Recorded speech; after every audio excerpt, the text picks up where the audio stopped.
Well, welcome everybody to our latest session of the Rise of Tiamat. We will do a quick recap as usual of what occurred last session and then get underway with tonight's session. So last week's team was a mega battle that stretched the entire session. A single battle that did that, in fact. So high level recap of that, as we're obviously not going to go through every attack or anything like that, but just from a details perspective, we had the dragon flying in, landing on the roof and smashing a hole through the roof, which gave it access to be able to crane its neck down there and unleash its breath weapon. We had these bug-like creatures that a couple of our player characters tried to identify and were unable to do so, that were able to teleport and conjure up some magical area of effect spells, namely Cloud Kill and Darkness. They were assaulting the players as well.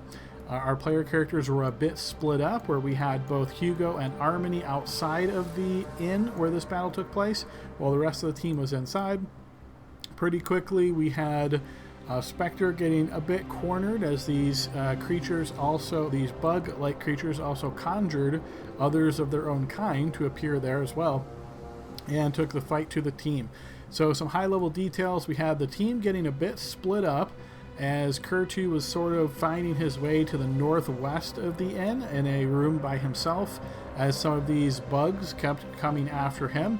We had some of the other player characters trying to push outside of the inn to get away from some of these AoE effects. We had all of the NPCs here, the civilians inside of the inn, were trying to make their way to safety. Some of them made their way to the side room, and some of them made their way behind the bar. And exactly what they're doing right now is yet to be determined, as nobody has eyes on them at the moment. During this whole ordeal, we had the dragon engaged in combat with the player characters. It was namely again on top of the roof, and then once Hugo started shooting some magic at it from the ground level, it engaged Hugo, ultimately engaged Armony as well. And then we had some of the team members trying to come out. The dragon, obviously intelligent and seemingly knowledgeable of the party, once it saw Gale getting closer, it made sure to announce his name and even fly into the air. And Gale was able to determine that pretty likely this means that the dragon knew exactly how dangerous Gale could be to it with his Sword of Dragon Slaying, as it made sure to keep its distance from him and engage the player characters with its breath weapon and sort of hit and run tactics using its legendary actions to get away. It was able to inflict some serious damage to the party, as were these bug creatures. The bug creatures, as they summoned these clouds either of poison or of darkness, they were uninfected by this, as it seemed as though the poison didn't do anything to them, and they had blind sight as well, so even when it was dark, they knew where everything was. So they used this to their great advantage to put the team at disadvantage as they struck out and tried to damage the team as much as they could. Eventually, with Kurtu getting pretty bogged down in the room, he decided to go to his signature spell of Fireball, and knowing that obviously wooden tables, wooden chairs, this is going to cause some serious damage, but feeling like he probably had no other choice, he launched a Fireball, which did indeed damage the enemies, as they were normally resistant to fire, but thanks to Kurtu's ability, it stripped their resistance from them. However, this did start the inn aflame and start burning down the walls, the floor, the table, as the fire from that fireball is pretty rapidly expanding out from this area. Kurtu also was able to get off a pretty clutch slow spell, and even though these creatures were resistant to magic, it affected several of them, and he was able to hold on to that concentration, maintaining it throughout the encounter and keeping these bug creatures slowed. Eventually, through another fireball, he was able to kill most of these bug creatures and then start making his way out. Once he escaped out of the immediate flames, he assumed the form of a gold dragon wormling, thanks to the gift that he received from Protanther on the Council of Metallic Dragons, and eventually flew out of the hole in the ceiling that the dragon had created to rejoin his teammates outside. The rest of the team was sort of, again, overall I would say this was kind of like a fighting retreat, as the team was making their way closer and closer to the outside, eventually making their way outside, and the fight kept going on there. Harmony was on the outside trying to throw magic and use her unicorn aura inside, looking through the window. Unfortunately, her being on her own, it made her easy pickings for both the dragon and then the teleporting bugs. And eventually, Harmony was indeed slain outside before she could get assistance from her teammates. The dragon continued to engage the team until it was very badly hurt, and then it put significant distance between itself and the player characters, and they were unable to see where it went from there. The team continued fighting alongside the outskirts of the inn as the flames continued to spread within the inn, and eventually they found themselves fighting these bug creatures on the east side of the inn, with darkness keep popping up, darkness keep popping up, and the team was doing what they could. So where we left this was the team was looking like their chances of success was not great. However, they could potentially live, but rather than do a whole nother session of this battle, we kind of decided on some quick decisions, gave some percentage chances to things, and came to a resolution. So we'll pick up there. But yeah, that's my quick recap, guys. Is there anything critical or important that I missed there that anybody would like to add? I'd like to add that it took us 15 minutes of gameplay to decide if we want to close the door or open the door. That was a really clutch decision. Yeah, that was important in that battle. Absolutely. Adam, I would like to say that since nobody actually was around, the ones that we'll just say somebody cast the fireballs, but there was no witnesses, so it was not Kurtu. Right, that's the story he might try to live to, but, magical world, people have the ability to detect things. We'll see how well that holds up. Right. Yeah, I was going to partially add on to what Bill said there as well, because what Roland did was he turned around and dove back in through the window with the intention on getting some of the civilians who were all squished in that one room. I know some of them died in the initial attack, but it did look like a good amount of them survived by getting in that window. But now the building's on fire. Yes, and actually none of the civilians that you saw were actually killed. The opponents that you guys faced seem to be going specifically for your party. So while they kind of got close to some of the civilians at times, they never actually targeted them with any attacks. All right, if there is nothing critical, a big, again, the entire session last time was a big battle, so unfortunately not a whole lot of specialized details to pull out there, but yeah, let's go ahead and get us back where we left off, folks. So what we're going to do is we're going to resolve a real quick situation here with Roland.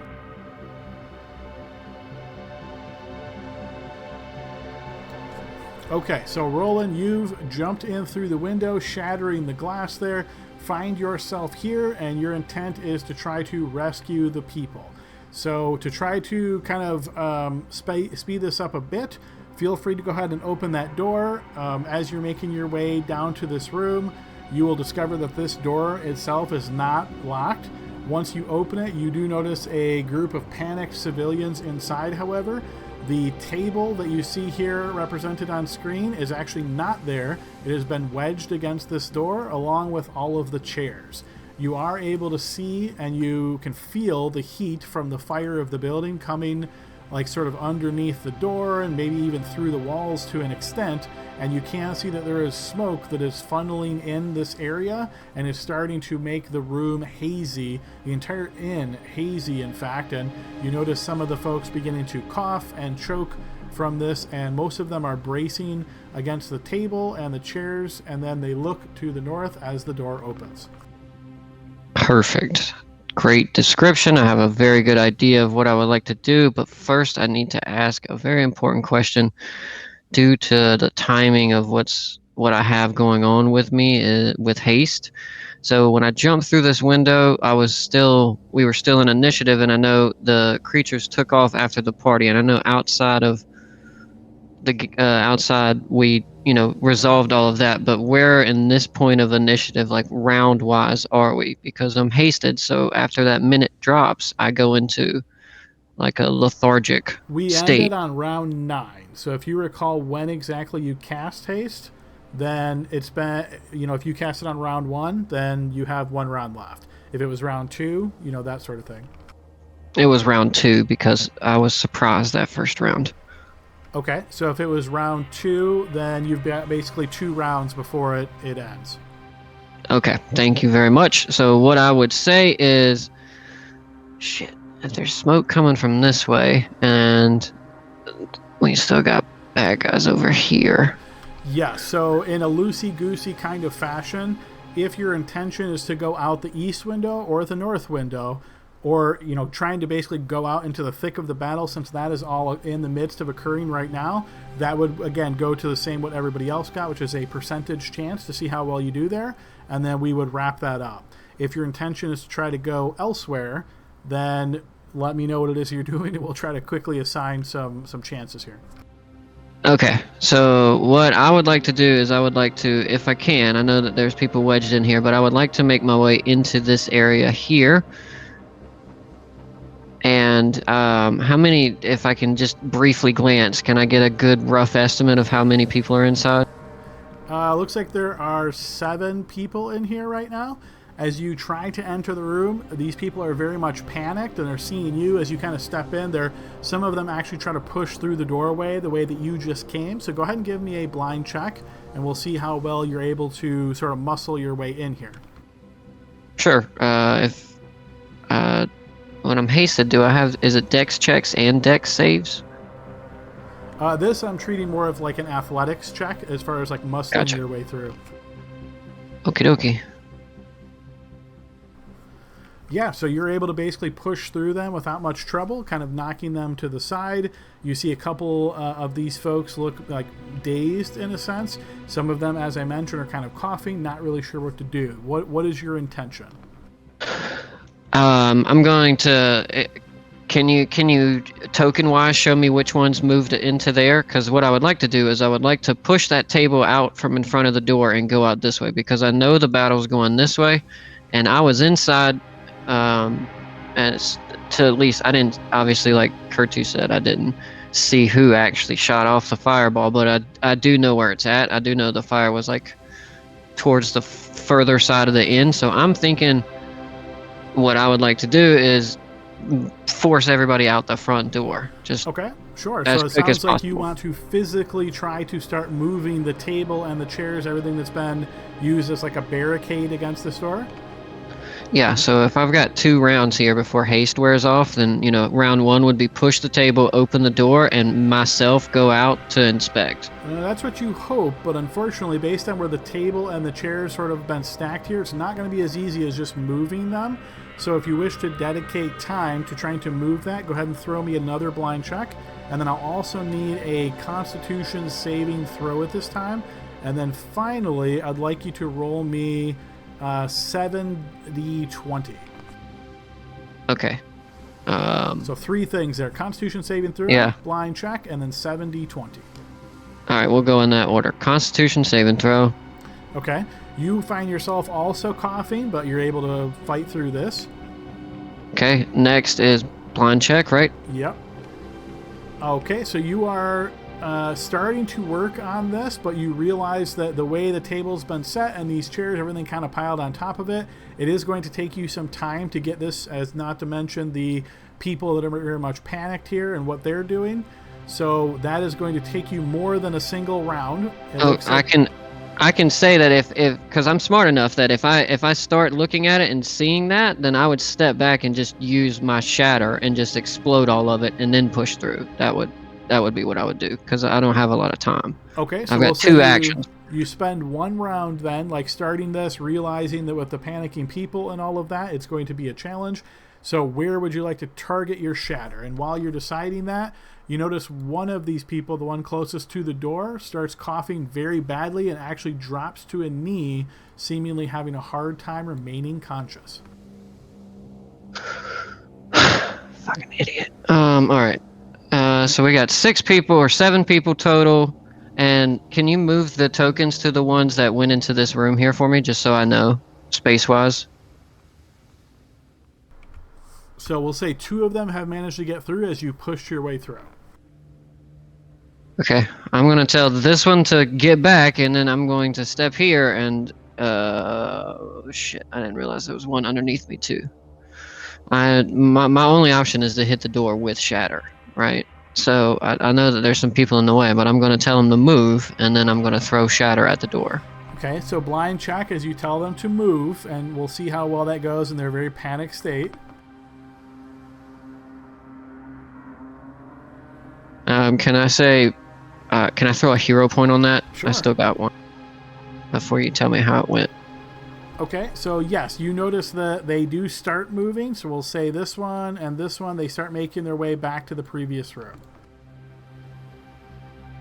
All right, perfect. So I know shatter is a 10-foot radius, so I'm going to put it, as close, like, on the actual door as possible, and I'm going to cast it with my last second level slot. So 10-foot radius means you'd be hitting 10 feet out. Is that what you want to do?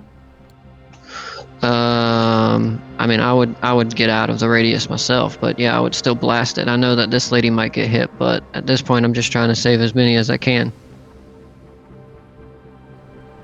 Okay, so this is the radius, so go ahead and burn your shatter. All right, here we go. All right, so as you say this, you step back, you blast off the shatter, and yes, you notice that the table and chairs are definitely damaged. The chairs are like just kind of thrown up in the air and goes very much chaotically as it kind of scatters all about this area. This lady that is on the ground unconscious, yes, you see the shatter. You're pretty sure she is killed from that. The rest of them look very shocked now that this has happened, but the path to the door does seem to be open now. So another Constitution saving throw from you. All right, I'll do another hero point on that because I can, right? Sure. I don't want to die from choking. I'm trying to save people. All right, and yes, you have no problem there. And then 6d20, please. Okie dokie.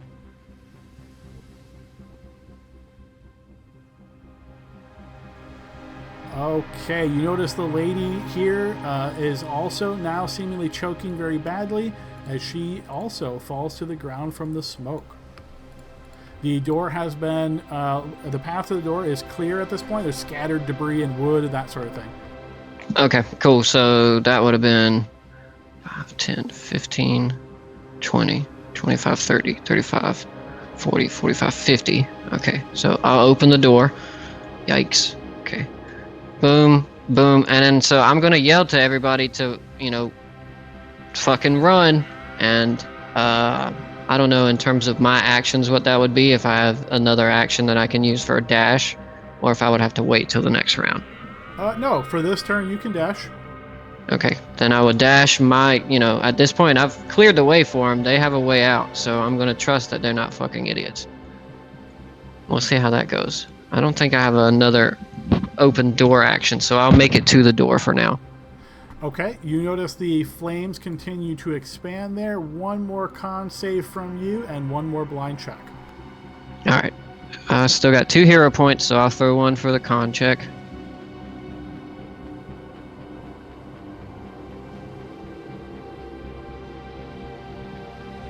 Oh, sorry. I didn't mean to double click it. No worries, we'll take that first one. Yep, you're fine there. Okay, blind check. Okay, you shout this, and as you're running and sort of looking back, you don't see any people immediately following you. So, as you get outside now, so you make your way outside of the inn, and the chaos of what's happening to your east is sort of still in the midst of things, but quickly wraps up. So as you find your way to the rest of your team, you're noticing several of them have been slain. They are lying on the ground, having suffered many wounds from these enemies. You do notice a reformed Kurtu, no longer in his Gold Dragon Wormling form, slinging some spells, and it's sort of as you turn the corner, this last spell seemingly destroys the last of the bugs. So as each of these bugs has been destroyed, as a reminder, mostly you haven't been able to see this because it's always been in darkness and things. You hear this popping sound. Once the darkness fades, you see no remnants of these bugs whatsoever. So Kurtu and Roland, you survive this encounter. At the end of the day, you realize that your pushing through Roland and then using your spell to sort of break this open and in turn killing one of these people really scared them. They decided to go the other way. Some of them survived. Some of them got caught up in the last bits of the battle and did not. So with that resolution, I'm going to move us to a different screen.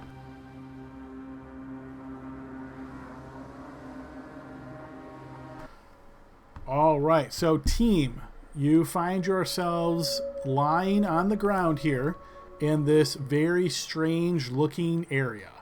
You notice you're kind of in what you would assume to be maybe like a crypt or maybe an undercroft of some kind. But what's strange is you notice these very elaborate, decorative, and very old style windows that seem to be giving a lot of sunlight in from the outside. Lying next to you is some of your companions. You don't notice Spectre here, however. You do notice as you kind of open your eyes and look around, you're starting to wonder, what do you remember? What actually occurred here? You do remember this fight. You do remember falling, but after dying, you don't recall anything after that. As you're kind of blinking, looking your eyes, trying to, get some kind of a understanding of what exactly is occurring here, you hear the sound of a door opening, and you looking up see that Spectre has been escorted in now by a couple of armed soldiers along with your allies Kurtu and Roland on their side, and you notice Marshal Alder Ravengard seems to be in command here. Spectre, you are placed on the ground here next to your companions, and you are given this sort of stern look from the Marshal. The guards themselves have these full-faced armored helmets. Can't really read much of their reaction, but the Marshal himself is sort of eyeing all of you, and he says, "Are you all awake? Get up, get up." What happened? Is this heaven? You see he kind of looks down at you with this very, kind of disapproving look on his face. "Of course not. You were all killed in that battle. Those of you on the ground here, and this one." And you see he points to Spectre. It was just awful seeing all of you like that. It just brought back some memories. Yeah, sorry about that, I guess. You notice he's kind of just eyeing each of you, looking for a kind of reaction from you. So, Hugo, you're obviously speaking with him. For the rest of you that are on the ground here, so let's go ahead and start with Spectre. What does anybody notice about Spectre, or what kind of reaction or posture does she have at the moment? Well, was I just resurrected, or was that a while ago? Perhaps 30 minutes or so ago. Oh, well, I don't know if they would have cleaned me up or anything, but, Your choice. when she I don't think they would, because I think they were probably shaken up with what happened, so there's probably still, noticeable not blood splatters, but, blood trails coming from her forehead down her face. Maybe dried a bit at this point if it's been half an hour, and she is keeping her goddamn mouth shut. She knows not to talk to cops, so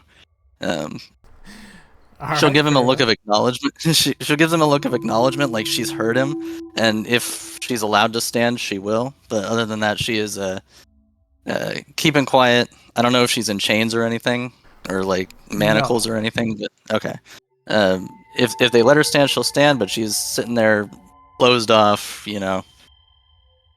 not engaging. And who is it again that we're speaking to? This is Marshal Alder Ravengard. He is the leader of the Flaming Fist here on detachment from Baldur's Gate, who is a representative on the Council of Waterdeep. Okay, and he was the one that gave us a hard time the last time. Sure, that might be a quick way of putting it.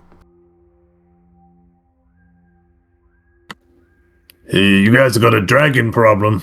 You know that, right? We were just outside the city walls when this happened.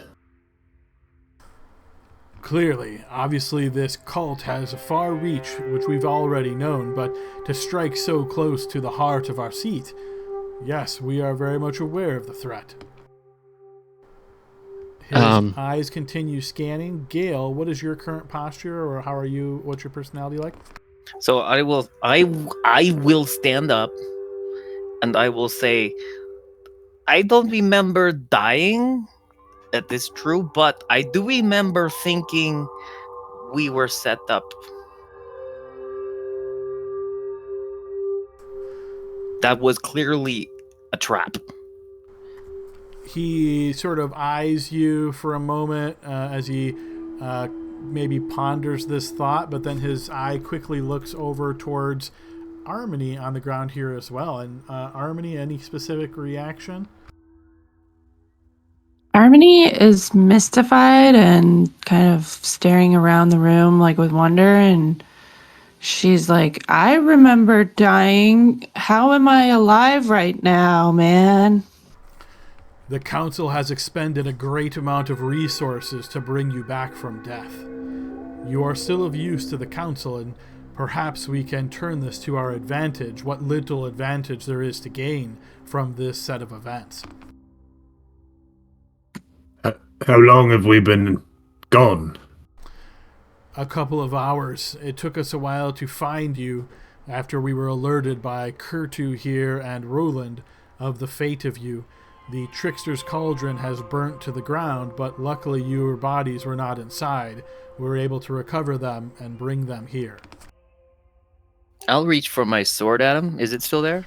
Whatever you would have had on you, yes, but if you were fighting and perhaps your blade was in your hand, you will notice that it is in its sheath, as though someone has intentionally placed it back there. I feel relieved about that, and I slowly get to my feet. Well, Marshall, I know we've already talked, the three of us, but I do want to mention the dragon called out that one's name as if he knew them, and I know that it may be skeptical thinking, and I apologize if I'm overstepping my bounds, but perhaps they were right with being a setup. It seemed too conspicuous.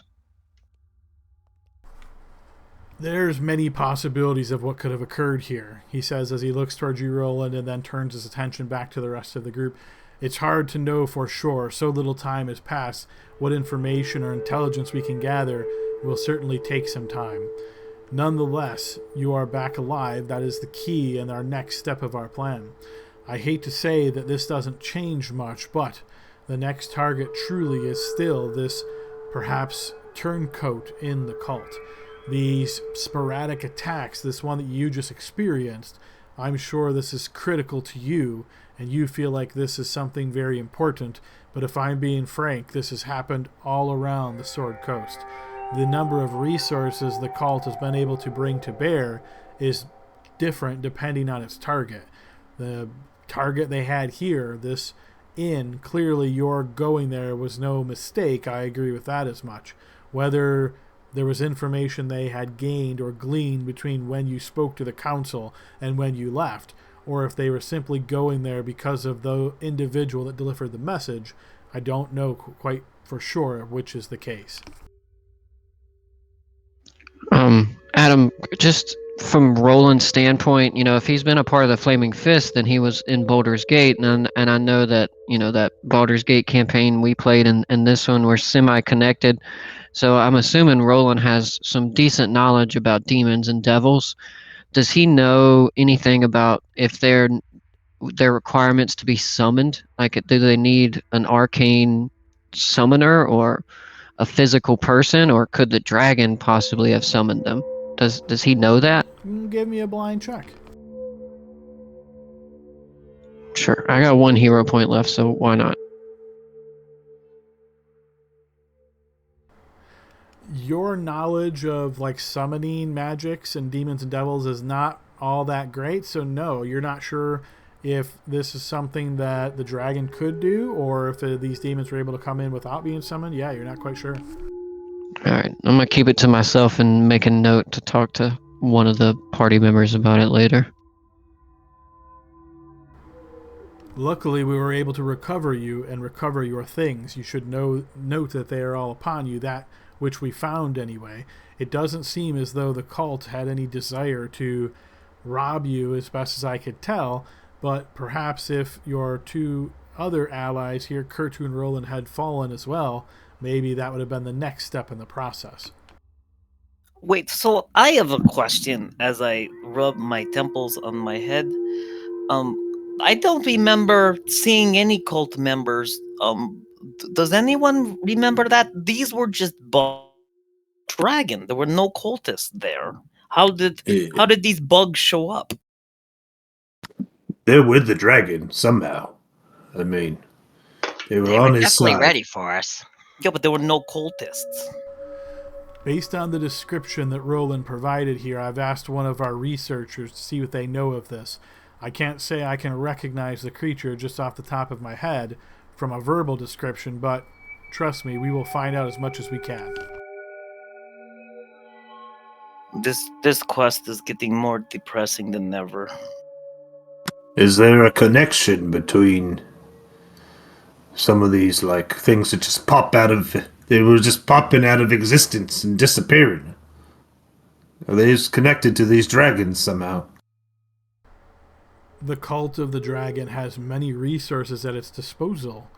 I would not be surprised if they have made connections with others of less than savory means. It would not surprise me if they've struck up deals with other groups that can bring power to their side of this battle. Many things are possible. The great magics of this land can do almost anything if you have enough willpower behind it. And didn't you say that the green dragon escaped? You didn't kill him, he only escaped? Well, couldn't he just communicate with wherever he escaped to about everyone's appearance, shape, size, weapons, etc.? Yeah, but not where we'd be.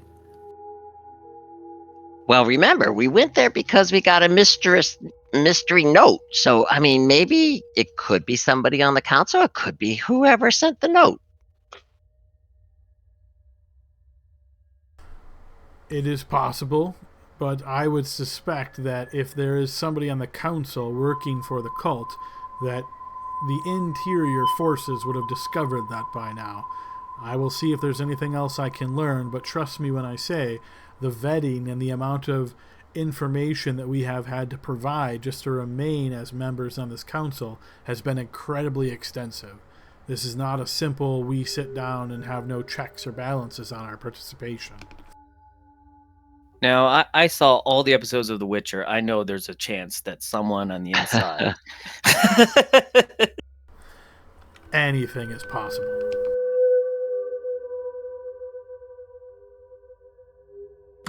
I think your point is well proven, Marshall, and I think once everyone here is up to it, we investigate where this mysterious letter came from. Right, everyone? I don't And know. through his helm, you can kind of see this like glare that's like cutting. It's like, let's be a little bit more private. Is he, Hugo? Is he making eyes at you? It looks like some kind of magical thing. Oh, I don't know. My head hurts. Whatever. All right. Do you have any other leads as to where this person may be? The individual that delivered the letter? Yeah, because we were gonna go to the place to look for him, but then the dragon came. Oh, I remember that. That's right. That's why we were there. Oh, it's coming back to me now. We were hoping that you would be able to turn up some kind of clue at the Trickster's Cauldron.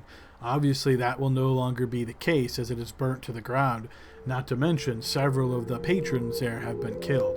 So whatever information they could have provided is now going to be very difficult to piece together. Well, I can summarize. The dragon came through the roof and killed us, except for these two wily bunch, and a bunch of bugs attacked us. And the civilians were they didn't care about. That's all Gale knows. And the bugs could all cast spells. You see, he nods. Yes, I've already been debriefed on the specifics. As I said, we are doing what we can to discover the nature of these creatures, what they are, and what kind of countermeasures we must take in the future. Okay, can everyone lower their voice a little bit, please? Oh, my God. As I said, the Council has expended great resources to bring you back to life. Some on the Council did not think it was worth it.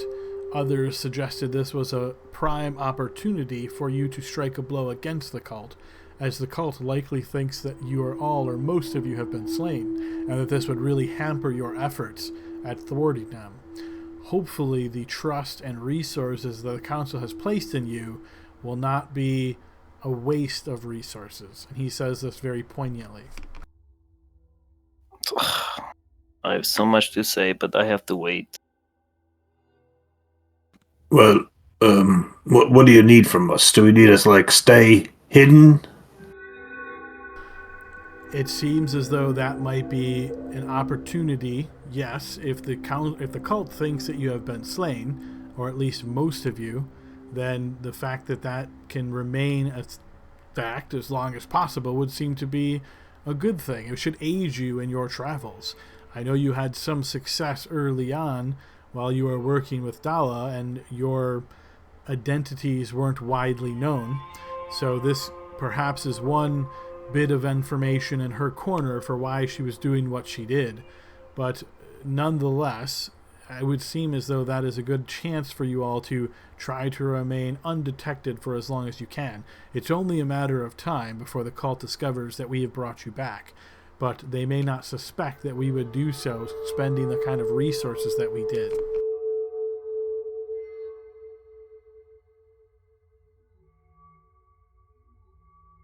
All right, so we're camping out here. Well, I would say I don't remember dying, but I trust that I did, and I extend my gratitude to the few who thought it was a good idea to bring me back.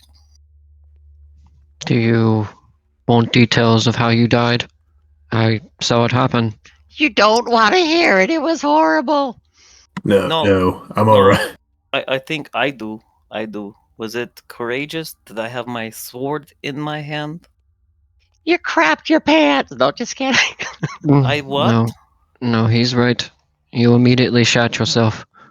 I did? Oh, yeah, I really don't want to hear mine. Well, I think everyone shats themselves when they die. Isn't that the thing? It was not the case. You were the stinky one. I'm gonna look in my pants, Adam. Do I have shat in my I did pants? not mean it to go You this certainly far. have been cleaned up if that's what occurred. Oh, no, there is nothing in my pants. Now I can't trust you, and I can't trust the Council. I can't trust anything. That's it. I'm going to bed, and I am in the bad mood now. This is why you can't trust them? Well, they told me I have not shat in my pants. You notice the marshal looks to be a little bit peeved here at this point, and kind of does this, like, moves his tongue back and forth in his mouth, just almost like trying to maybe wipe off a distaste on his tongue before he opens his mouth once again. Needless to say, the resources expended here to bring you back will not be expended a second time. If you should fall, you will fall permanently. Is that understood? Of course it is. Yes. And we thank you for helping our party members. It was very nice of the Council. Tell them I said thank you. I already did say thank you because I didn't die, but, I'm saying thank you again. I will make sure that your thanks are conveyed a second time, Kurtu. Thank you. That wasn't a third time, that's just another thank you.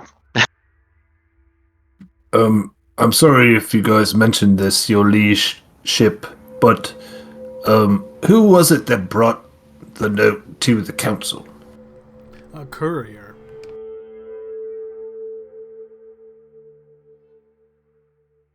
Alright, so you know what he looks like, right?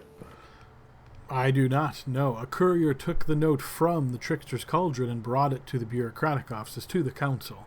The courier himself, we knew, came from the Trickster's Cauldron. This is why we sent you back to the Trickster's Cauldron, to see what you could discover. Most likely, somebody met the courier at the Trickster's Cauldron and paid him to bring this letter to the Council. But the contents of the letter were not known, of course. The courier simply dropped the letter off and then left. So once we realized the contents, this is why we suggested you go back to the Trickster's Cauldron, try to make contact with the courier, see what he knew of the person that hired him. It could be that there are multiple layers in between who actually sent this letter and who paid the courier, but that was at least something that you could follow back. As I said, with the Trickster's Cauldron burning down and the chaos there, I doubt if anybody that is surviving knows what that individual looked like, would likely recall it at this point. Okay, but he works at that place, so... Couriers? No. Couriers they move about the city. They stop in inns just like everybody else, and they take things to other locations for a fee. So if you're a courier and you stop in and say, hey, do you have anything to send? Then sometimes officially they will have sort of correspondence that needs to be sent from one location to the next, and a fee is kept. Other times they are commissioned on the street or they are commissioned in a shop. It could be done almost anywhere. The courier works for a courier service. You could try to follow up, but we don't have details as far as what this courier looked like or his name or anything along those lines. Much correspondence is delivered to the bureaucratic offices every day. Nothing of this seems significant, obviously, until its contents were known. All right, fine. We must go and do this, and let's go. And I start walking. Where are we going? We go to tower now? He No, looks you you need- up and down for a moment and he says, you are in no state to go anywhere right now. You would be of little to no use to the council. You will remain here overnight and see how you feel in the morning. I've been told that you should recover mostly by the morning based on the properties of this location, but hopefully that is the case. This location has not been used for a very long time. And you see he sort of looks up as he says this and seems to stare at some of the cobwebs, and even takes his gauntleted hand and sort of wipes off his metal shoulder plate here before looking back towards you. Once you wake in the morning, if you are refreshed and ready to go, then you can either exit this place, and you see he nods to the door that he, Kurtu, and Roland had recently come in.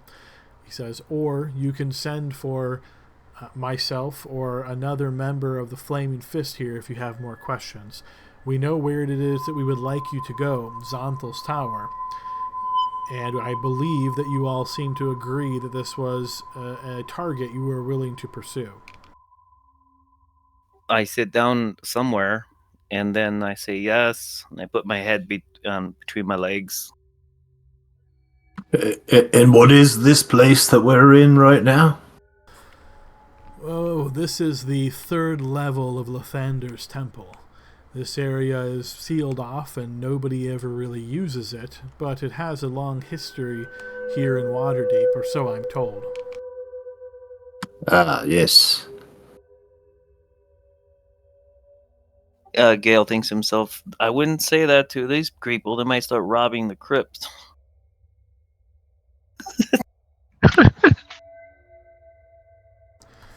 So, take the night, see how you fare in the morning, and then, if you are ready to set out, we would like you to set out as soon as possible. Do you have any other questions before I leave? Is it possible to get some ale and some food Stand up for brought fucking- up here? Not here, no, but I would suggest you look like you're ready to fall over any moment anyway. The magic used to bring you back to life has left you in a state of quite desperation and tired and exhaustion.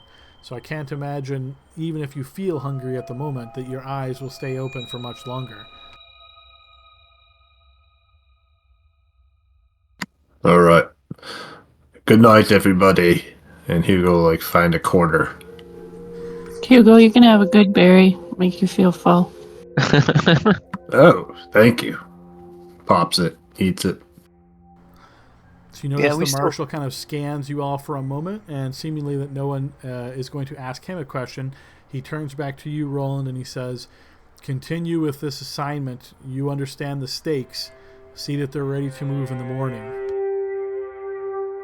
Yes, sir. He gives you gauntleted fist to his chest, which you know is the sort of standard greeting, like a salute for the Flaming Fist, and waits for you to respond in kind before he makes his way out here and out of the... Yeah, I do. Yeah, after he finishes, I'll do mine as well, and then I'll hold it until he turns, and then kind of turn back to everybody.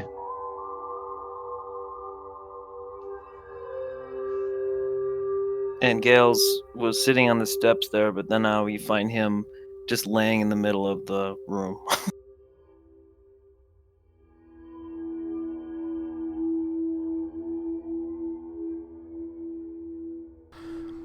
A silence falls on the group as you're all kind of, those of you who were brought back from dead are indeed quite tired.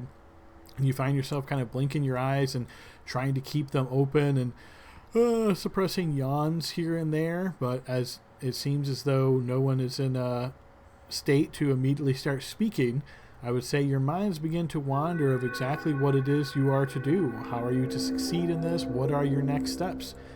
You could try to fight this sleep if you want, or you could just try to sleep through the night and see how much you recover in the morning. Hugo definitely tries to go to sleep. I know that they got resurrected. It's been a few hours. Do I know the general time of day right now, Adam? You believe it's probably late afternoon at this point. Okay. Could I say that while I was chilling, waiting for them to be resurrected, that I took a short rest? Sure. Okay, cool. I just want to get my hit points back.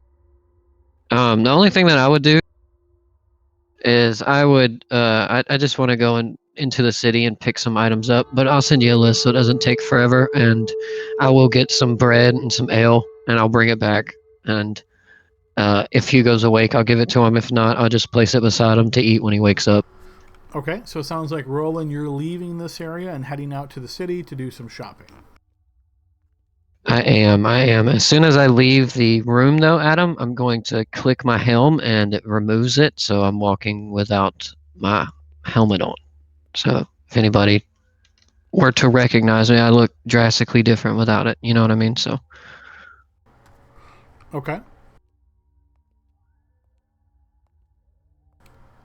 Okay, so the rest of you wanting to try to sleep this off do eventually find yourself falling to sleep. This is a very strange kind of feeling, as there's not really anywhere here comfortable to lay down. There's not beds, there's not cots. You find yourself sort of lying on those of you that were resurrected, these sort of discs. You almost think them as stone discs in a way, that are kind of oddly shaped. And as you find a place, whether that's sitting on one of these discs or just sort of leaning against the wall, your eyes do indeed close pretty quickly, and sleep comes quite easily. Let's see, Spectre, let's go ahead and start with you. Roll me a 1d100, please. Dun dun dun dun. Same roll I got before, I think. Lucky number 13, as they say. Well, as you fall asleep, you can feel yourself shifting through darkness. You can hear the sounds of something inhuman, this guttural sort of groan and this stretch, and then the sound of chains, metal upon metal clanging. And you blink your eyes as you wonder, are you asleep? Is this a dream? What is this exactly? And as your eyes open, all you can see is darkness around you, which is strange because you can see in the dark, but somehow this darkness is pervasive. You see these thick bars of darkness now suddenly begin to manifest in front of you, in front of your eyes, and you shift your head left and right, seeing them all around you. You realize you are stuck in a cage, and off in a distance you see a shadowy figure that paces backwards and forwards, seemingly laughing at you. But as you try to look at them, you can't make out their face. It's almost as though their face is not there. It's just a blend of darkness, and as you try to pierce and make out details, it's just not there. You can grasp at the cage, you can try to wiggle as much as you can, but there seemingly is no way to escape. And you eventually shake as much as you can and resume a normal sleep. But go ahead and give me a blind check, please. Yes.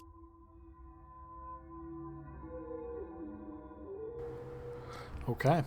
Moving on to Gale. 1d100, please.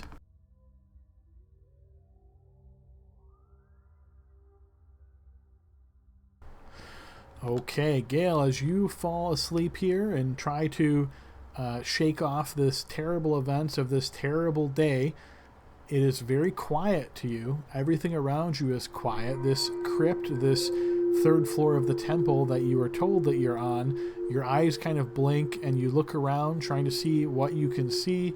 You're doing this sort of slow yawn, and it seems to last much longer than you would expect.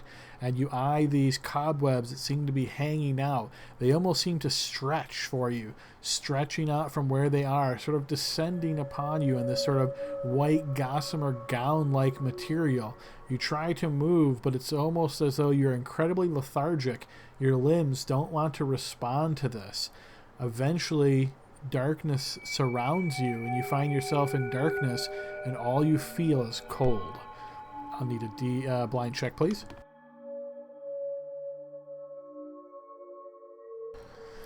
Okay, moving on to Harmony. D100, please.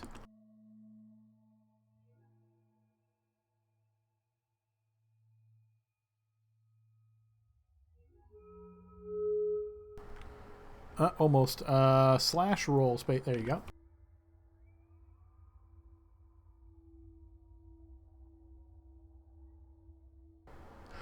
Okay. Somehow I feel like this one totally fits Harmony. All right, so Harmony, you fall asleep here, leaning against one of these columns in this third floor of the temple. And as you fall asleep incredibly quickly. And then you notice the sound of birds chirping. You realize you're outside, and as you blink your eyes, you see a very bright light, and you hear the sound of water, small, tiny waterfalls, as though someone is pouring water from large vases into water basins. You hear the sound of soft talking, even some chanting and singing all around you. You realize you're taking a bath in a public temple. And as you look around you, you can feel the warmth of the water. You can smell this great essence that's been added to the water, a very floral scent, and you just feel very relaxed and calming. But eventually you notice this crack in the walls. It's as though there's this black crack that starts expanding and stretching, and eventually the walls around crumble.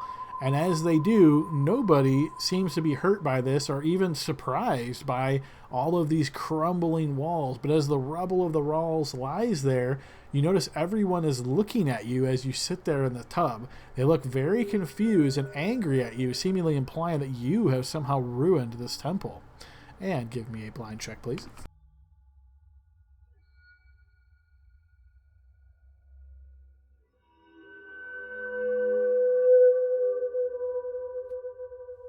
Sorry, I'm still having a slow experience with it. Yeah, just go ahead and post that when you get okay, there we go. Okay, yes. And then moving on to Hugo, finally. D100, please, Hugo.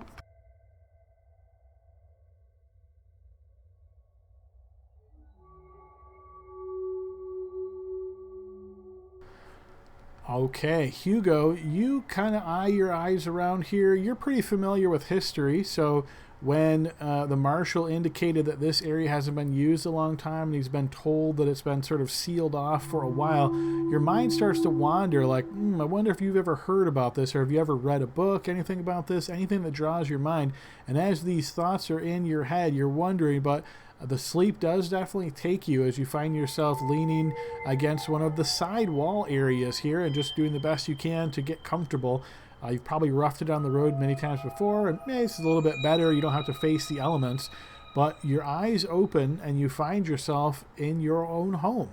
This could be your family home or your own personal home, but as you sort of look around, you realize that while everything looks exactly the same, the windows that face outward, or the shutters, as you're kind of looking in this direction, somehow it doesn't really add up. You start walking towards the front door, and you open it, curious to see what is there, but instead of seeing the outside, instead of seeing the area right outside your family home, instead you notice that you are in a royal palace. And in fact, there are people lining this long stretch that goes almost like a series of pews, perhaps that you would see in a church, up to a throne sitting on a dais. And you notice all of these people in the pews, as you step through, stand up, turn and look towards you, and begin to bow. And I'll need you to make a blind check as well. All right. This is more like it.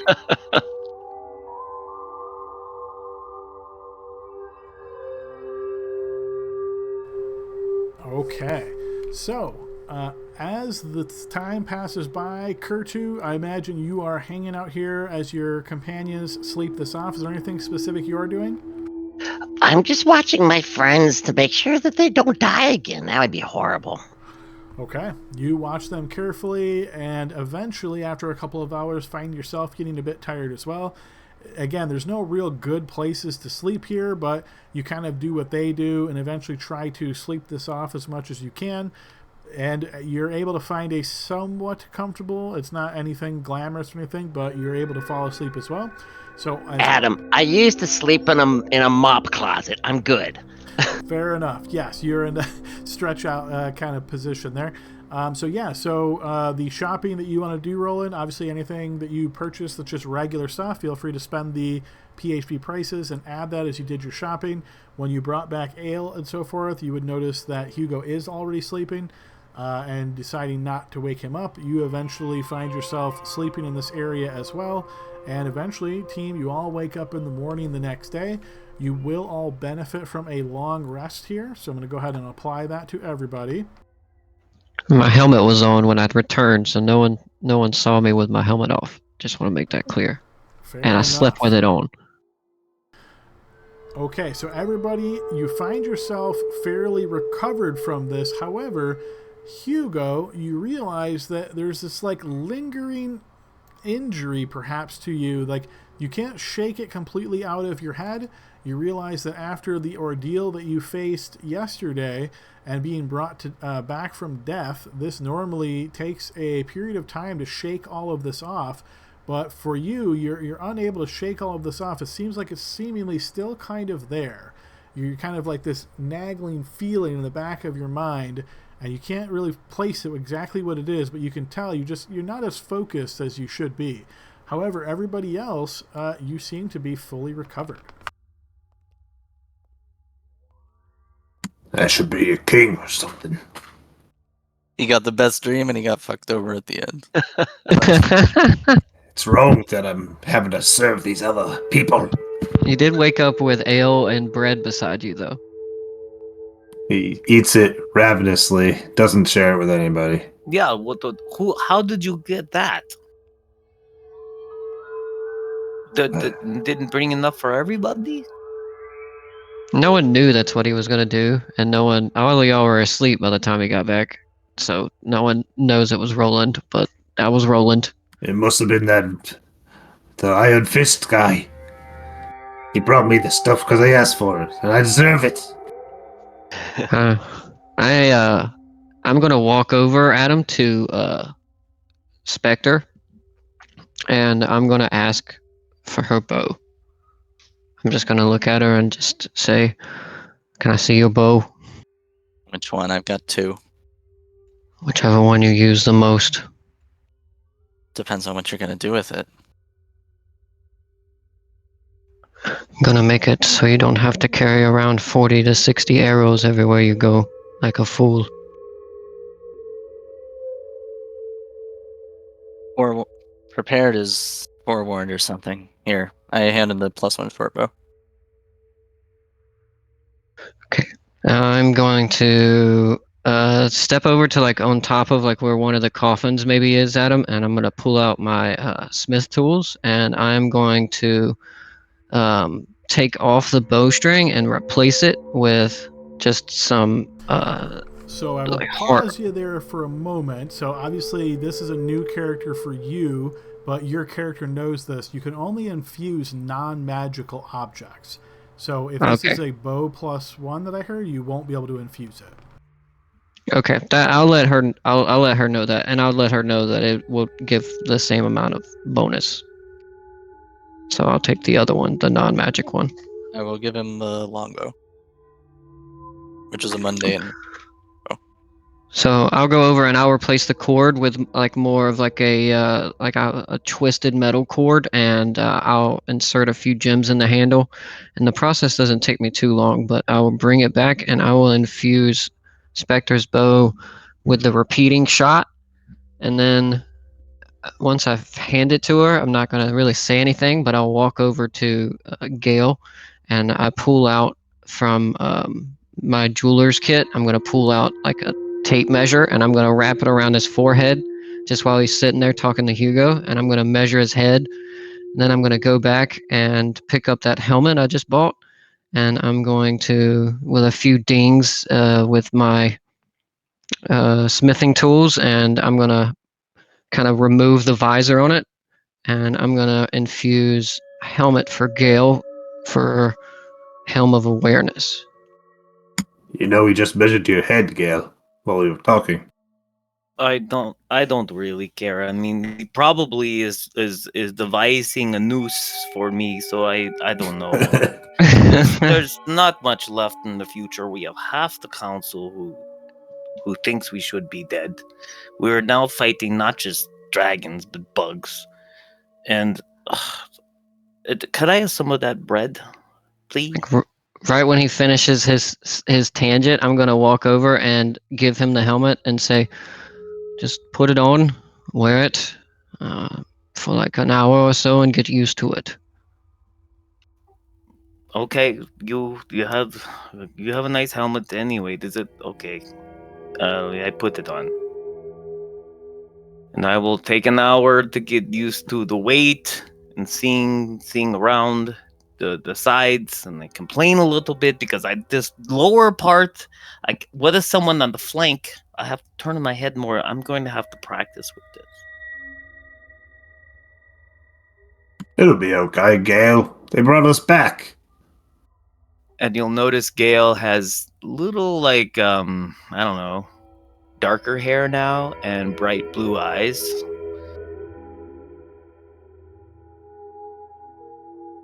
And then after I finish with Gale and I look over at Hugo, I'm going to kind of squat down and I'm going to say, okay, your turn. Do you have a dagger or maybe something you use as a focus? You cast spells, don't you? Yeah, for sure. I have a component pouch here that I keep all my components for my spells in. Okay. Can I see it? Yeah. I don't Okay. usually carry it, though. In my hands, if that's what you need. Whatever you use to cast your spells. For me, comes from my armor. For Harmony, I think she wears like a symbol, right? What about you? Is it your spell book?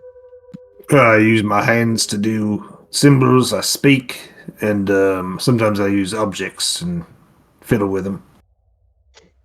Will you hand me your spell book then?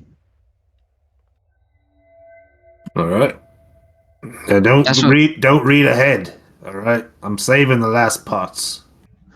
Just to save us here, this is what you use as your spellcasting focus, right? I think that's how wizards work. I've never played a wizard. No, think it wizards just- use either a component pouch or a spell focus. Oh, okay, Yeah. so then it would be your component pouch then. Yeah, but he doesn't keep it in his hands. I don't know if that matters. It's like he grabs stuff from it, I think, because he Like has. Batman? Yeah, he has a shield in one hand and a open hand. Basically, that's how he rolls. Yeah, no, yeah. So the way that what I'm going to do is I'm going to take this spell storing item and I'm going to use it for your spell casting focus, and I'm going to store dark vision into it. And my intelligence modifier is 8 or 4, so double that is 8. So that your component pouch would have 8 uses of dark vision. Ooh, it's edgy now.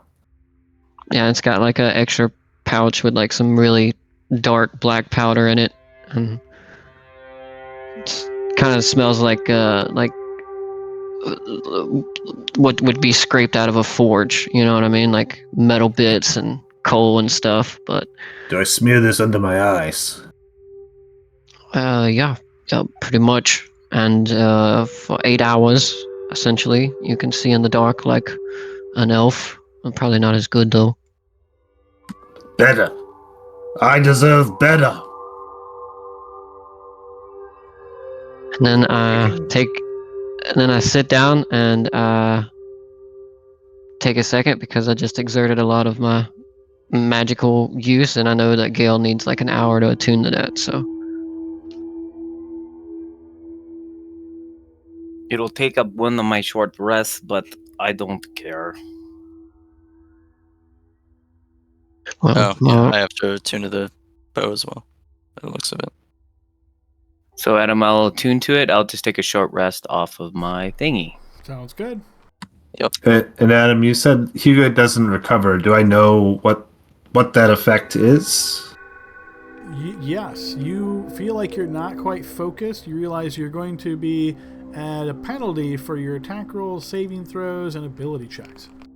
Okay, so it's the 1d4 or whatever thing You'll from find dying. out pretty quickly the first time you do something, but right now, yeah, I'll just tell you, you're at -2. Okay. it's better than -4. And Adam, I updated. I know you clicked on it, but I just wanted you to know I went and updated all of my stuff in my bio, so it's got all my infusions and everything listed. But that taps me out. I don't have any more infusion slots that I can use. So yeah, so and again, unfortunately, our Artificer is one of the most confusing classes that was ever designed for this game. So just doing a quick check on the table at level 11, I see that you can have 4 infused items. Are you reading that the same? I am, yep. But as an armorer, I have the armor modification ability that I get at level. I think it was. Let me post it for you. But So what it does my is understanding is that allows you to use multiple infusions on one thing, like your armor, for example. It doesn't give you more infusions, does it? it does at the bottom. It says in addition, the maximum number of items you can infuse at once increases by 2, but those extra items must be a part of your arcane armor. Got it. So Okay. two of my those are the armor slot 1 and armor slot 2. That's my gauntlets and my resistance armor. Okay, so you have a total of 6 then. Got it. Okay, perfect. But 2 have to be on me. Yep. And so that would be everything. And then, yep, that's it. That's all I got. Hey, thanks, Dylan. I appreciate it. And Adam, so I don't think it's going to matter. I'll probably die tomorrow, but if you can go to my character sheet and put advantage on initiative, I've been trying. I can't figure it out.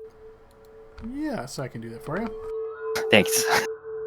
So if you look under attribute options underneath the little setting toggle, it says initiative style. I'm watching it now.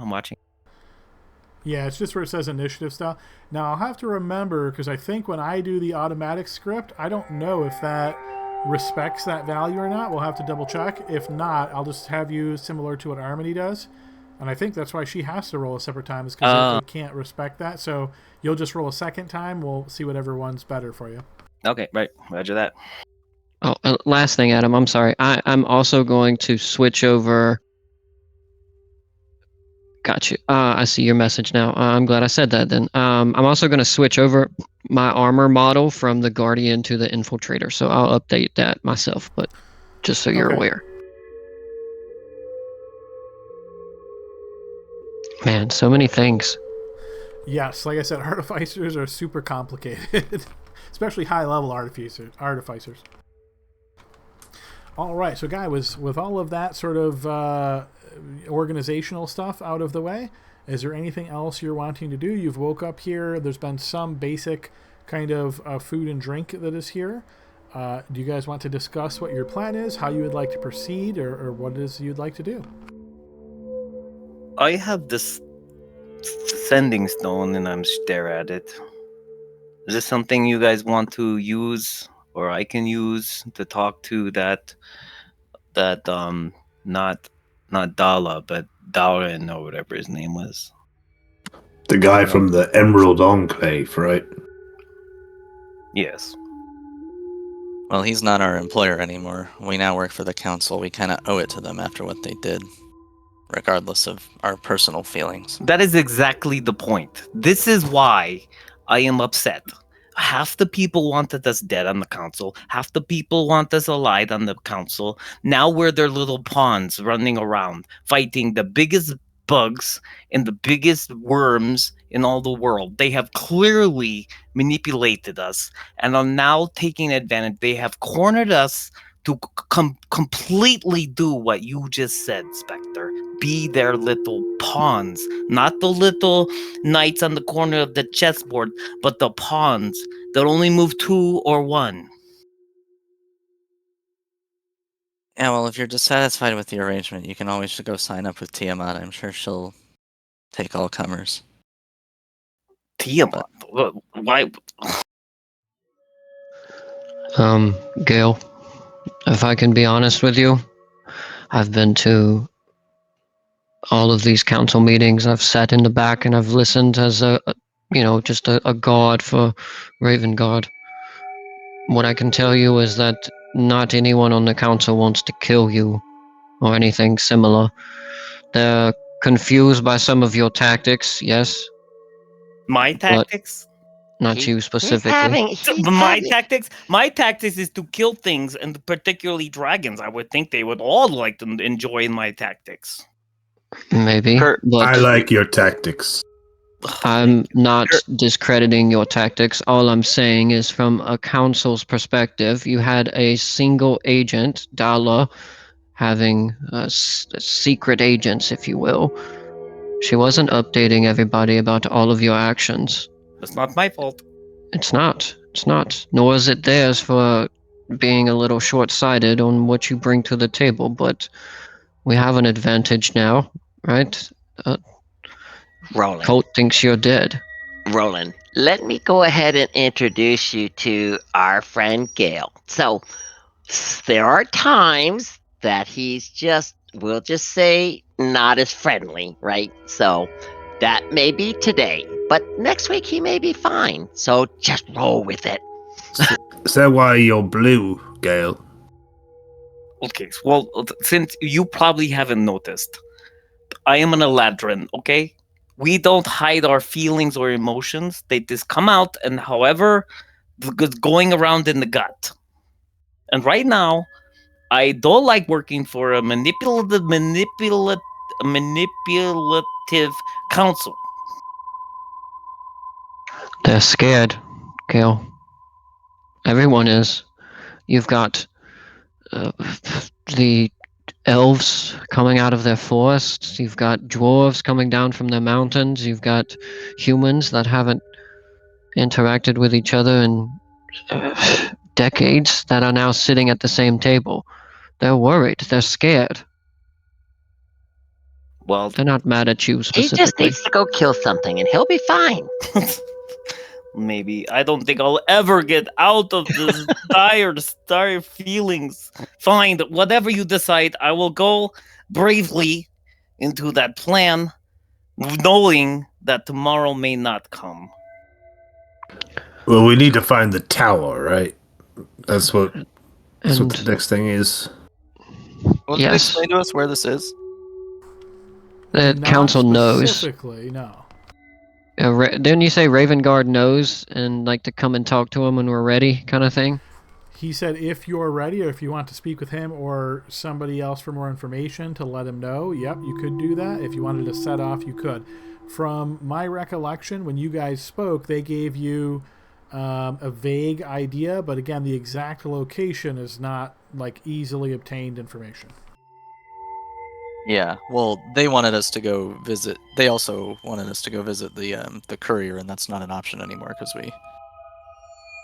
I mean, I could try to go to a library and look it up.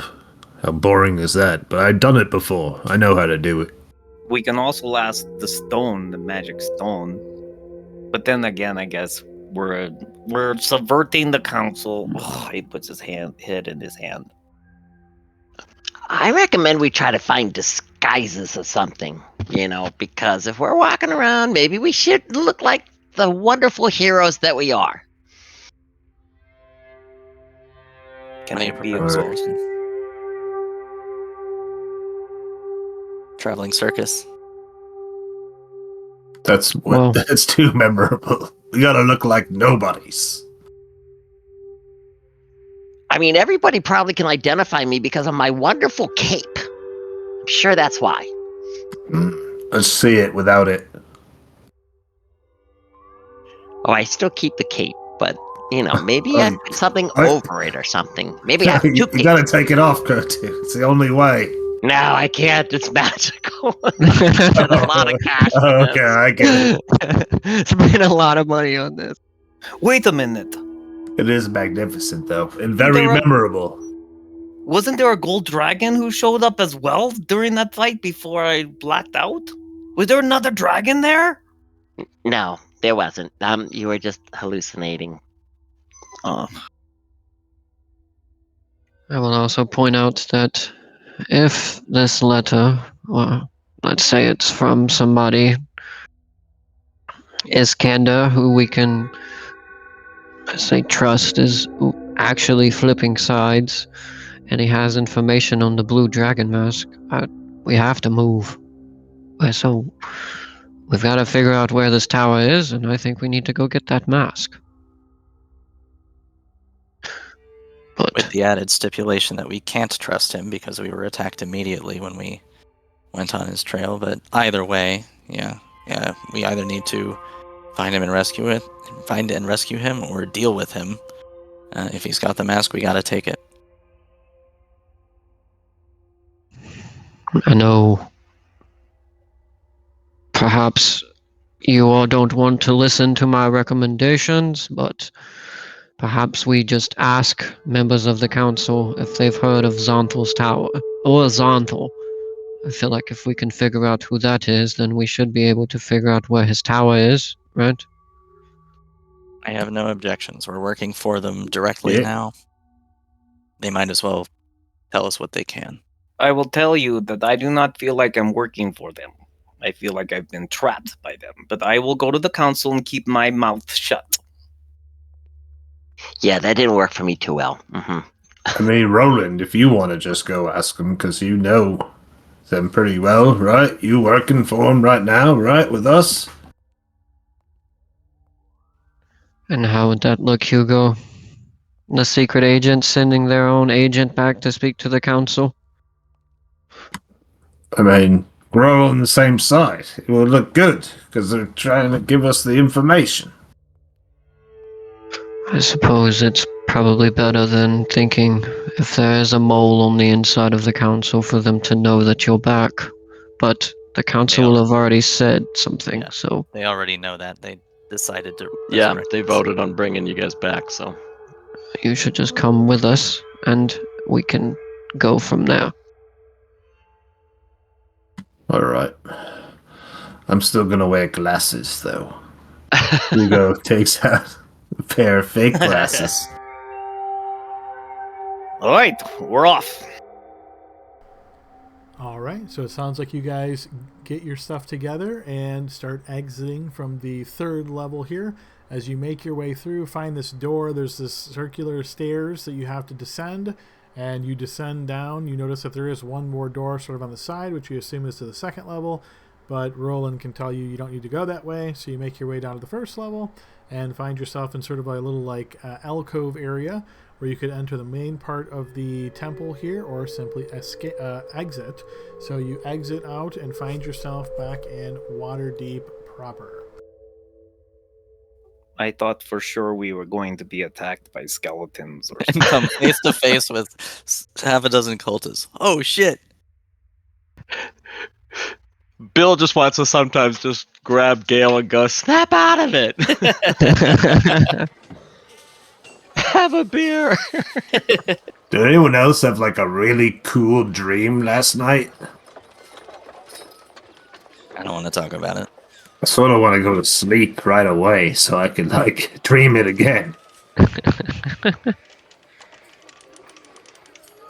We're happy for you. Gale can't even pretend to care.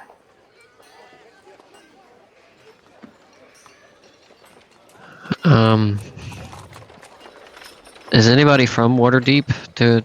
I guess I'll ask that in character. Roland will look at everybody and say, is anybody from here It's a big city. No. Been here a few times. I've been robbed here. I remember that. As it happens. Speaking of which, I'm gonna put my coin purse in my trousers. Okay. Is that a coin purse in your pants, or are you just happy to see me? If Hugo knows where to buy the paper for transcribing spells, he was gonna buy some paper. And I'm assuming this is just part of the cost to transfer a spell from a scroll to Yeah. stone? Yep, Yep. yeah. You're able to find a shop that sells you that stuff pretty easily, yeah. Okay. And you can deduct however much you would like to spend for those kinds of materials. Cool. And it's gonna be the scroll of teleportation circle. Okay. So you buy Ooh. the special paper and special inks. Yep. I'll figure out how much that is right now. I'm not sure exactly, but I'll deduct it. All right, fair enough. Let's see. Out of character, I have a significant amount of money on me. 1,000 gold pieces. So, but I'm in winter form. So it makes me not very generous because I'm saving up for the winter. But, I don't want to wreck that. So, anyone need buy anything? Healing potions is probably a good idea. Yeah, I'm trying to look. I have 4. You guys gave me some, so I have 4. I should be pretty good. Harmony, how many diamonds do you have? In case we need Revivify.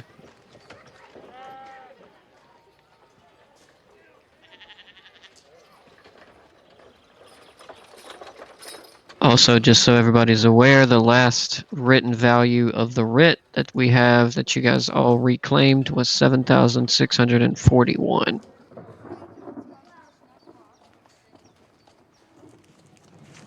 It's pretty good. Actually, Let's spend some money outfit ourselves, so yeah. we got TPK.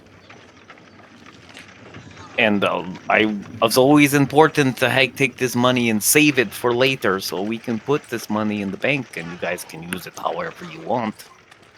Did we ever settle that, by the way, or was that something we said we did and then we got ganked? Or said we were going to do and then we got ganked immediately? I believe you said that you were going to speak with your team to decide if that's what you wanted to do. Because remember, there was a flat fee.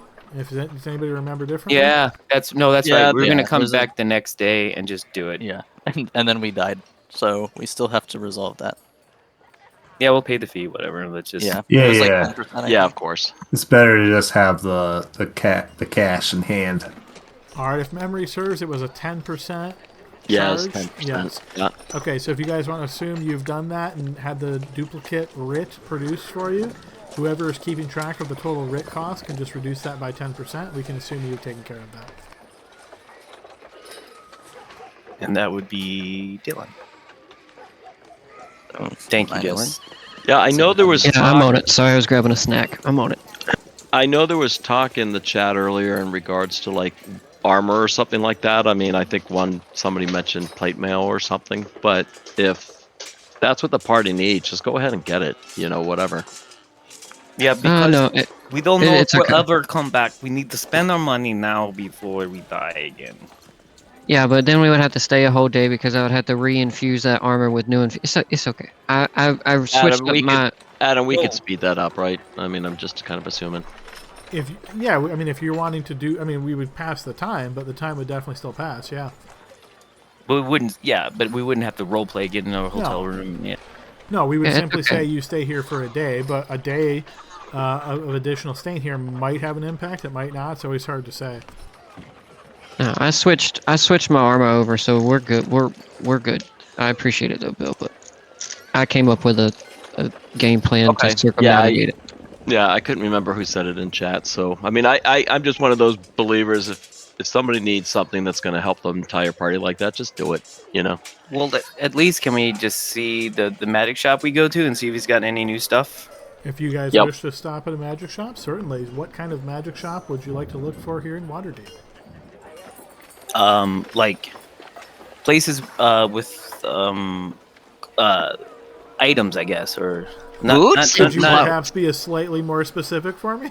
Yeah, boots of flying specifically, but I Boots, doubt cloaks, they have. those type of thing, leatherwork stuff. But also like I think they're winged boots. not armor or weapons necessarily, just things. So trinkets. general sort of miscellaneous magical Yeah. items. At Walmart. Oh my god. Fair You enough. guys have not been able to hear me this whole entire time. We have Were not. you We just saw talking? you were really quiet. He's I back. was like, These I guys thought your are computer assholes. crashed They're not again. even listening to me. I was like, maybe they can't hear me. No, I Oh, just sorry. tapped over to No. Discord, and I was Oh, like, she's God. lighting up, but I can't hear her. I just said potion of healing, or potion of invisibility, 10 times. So that's what I'm shopping for. Okay, fair enough. You can definitely find a potion of invisibility, as those are fairly common to get. So let me get you a price on that real quick. I believe that is going to be a roll from you of 1d6, if I remember correctly.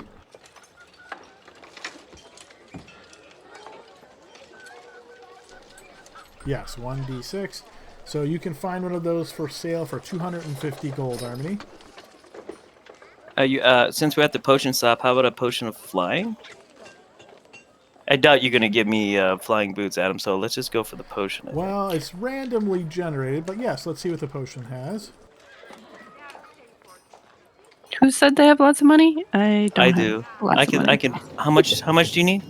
Well, we also do in the group In the bank. coin. yeah. What is it, like 6,000 whatever now? Let's right? do it on the writ. Yeah. Yeah, don't take my money. It's winter time, and I need to save up. Alright, as you stop into a potion shop team and look for potions of flying, unfortunately they do not have any of those for sale at the moment.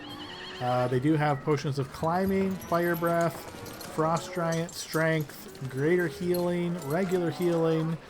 They actually have one potion of storm giant strength, which looks like is incredibly expensive, and then they have a potion of water breathing.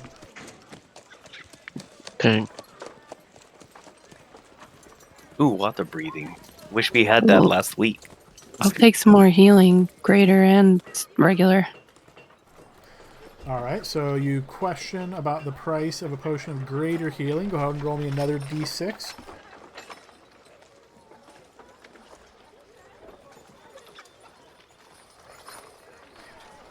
The potion seller says he has one for sale of the greater variety. He can sell it to you for 150 gold.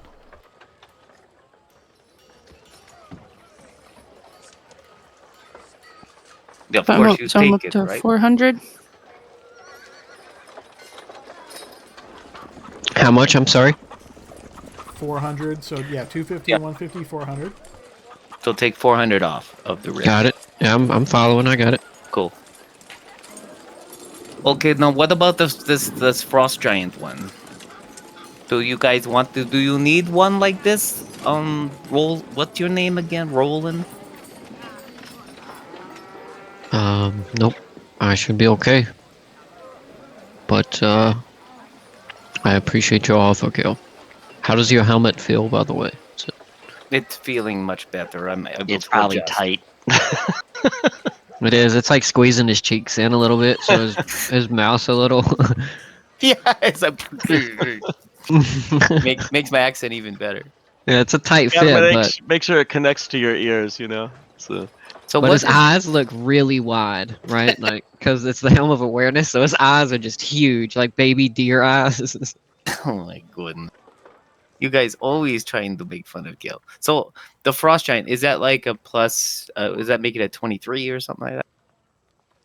That's the storm giant, I think. That was, if I remember the look of the list that Adam showed us that one time. Yeah, I'm trying to remember. Let's see, frost giant strength is 23. Goodness gracious. That bad boy's probably expensive. Probably in 5,000 maybe. But we've got 2 potions of hill giant strength, don't we? Hugo's got them, right? Yep. Yeah, and out of character, just so you guys know, as an artificer, I was just thinking we're going to a tower. So I respect my spells, just so we don't buy things that overlap my spells. I got Featherfall if we fall off the tower, so I've got that covered. I got Levitate and Fly also, and I took Spider Climb. So all of those with the idea of getting up and down vertically. I thought of something. This look on the shelf. There's a potion of spider climbing right here. How much for the spider climbing one? It's not spider climbing, but there is a potion of climbing. Oh, sorry. I'm common as second language. Roll 1d6, please. He will sell it to you for 30 gold pieces. I think about it for so long, and I'm vexed with the decision to give up 30 gold pieces for a potion of climbing. Dude, we're going to a literal tower. It may come in handy. Just do it, Kyle. Yeah, Live a 30 little. gold, bro. Come on, man. That's not even gonna put a dent in that writ. Hey, I am saving up. You never know. For what? Oh, This is- Blue Gale, you're a bummer. All right, potion climbing. We had that. And just to clarify again, because I'm so new on Artificer, I thought Artificers were spells known class. So when you say you respec, what do you mean by that? No, it says that as every day I can redo my spells. Let me look it up just to be double sure, but that's the option it gives me. Okay, so it's like a wizard then, not like a sorcerer. Yeah, yeah. Preparing and casting spells. So he prepares. Whenever I finish a long rest, I prepare new spells or can re-prepare what spells I have. Okay, as you can tell, this is the class I see the least played in any games I'm ever in. So Yeah, I kind Yeah, of there's thought a they would hundred- as well, but yeah. There's 100 freaking rules. I'm trying to stay on top of them. yeah, I found the section you're talking about though, and yes, it looks like it is more about. It's more like wizard. So you prepare the list.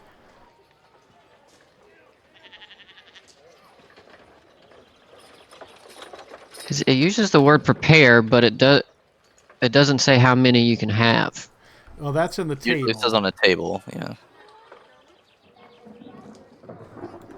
Yeah, so you don't have spells known, you just have spells that you can cast. So at your level, if it like at a level 11, it says you can do 4 first, 3 second, 3 third. So you can have each of those prepared, right? And then you can switch them each time you take a long rest based on all of the. So it's more like a cleric in a way, where you have that's the what I player thought. list too. Yeah.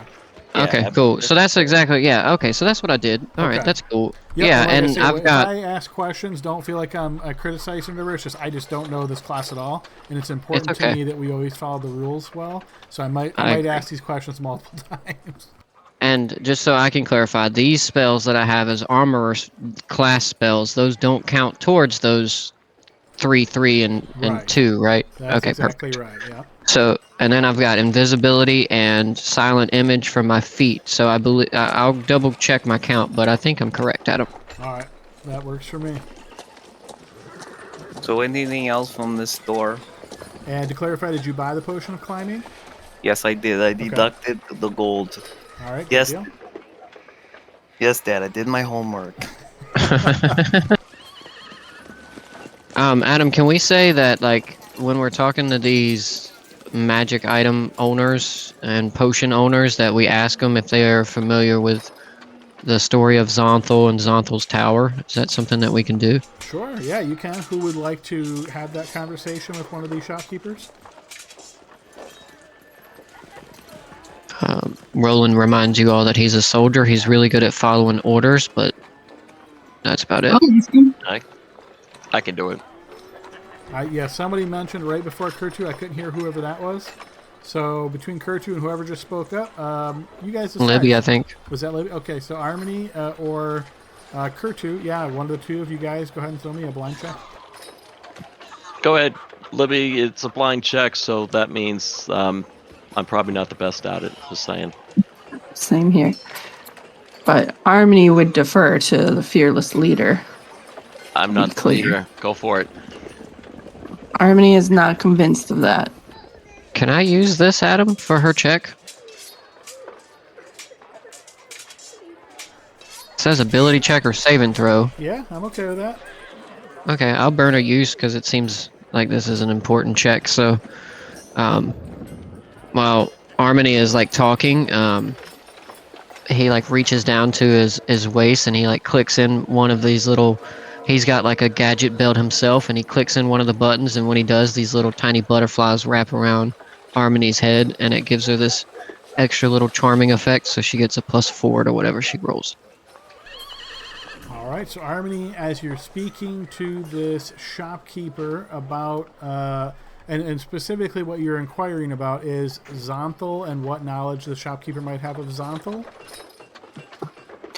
Yes, and strangely, the brain fog that normally plagues her clears for a moment. Okay, you notice as you ask this question, he kind of raises an eyebrow for a moment and says, "Oh yeah, I've heard of Zonthal before. Right, he was that wizard. Yeah, he was an adventurer, and then wizard. Yeah, I heard of him." I'm from out of town. I haven't. Can you tell me more about him? You see he kind of scratches his head. Well, he was, this extraordinary figure in history. He was just like a lowly adventurer. Nobody important at all. But, then he, got success. And he would, survive on his adventures. And, one thing led to the next, and then the next. And then, he found himself stretching across most of Faerun and, even beyond. It was said that he even made his way all the way over to Mastika in some of his adventures. His studies and specialities focused on conjuration and elemental evocation, and he used to often have elementals and genies as company. It was said that he built a tower out east somewhere, and it's Zonthal's Tower. Whoa. This sounds powerful. Well, that's what the stories say. He was, but that was a long time ago. Excuse me, shopkeep. You said this tower he had? I mean, is it still erect? Depends on who you talk to. Some people think it's still there and still intact and all that. Other people think it's kind of sagged over a bit and fallen sometime in the years, but I guess it depends on who you ask. Are you asking for any particular reason?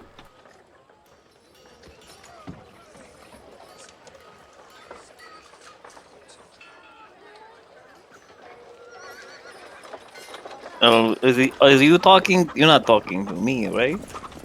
I'm talking to Armor Face, who was just talking to me. I've heard about it, and I was just curious what kind of local lore you guys got around here. Yeah, I kind of freeze up, and then after she says that, I'm like, yeah, just curious. Well, I'm not an expert in any of it. I've just heard some of the rumors.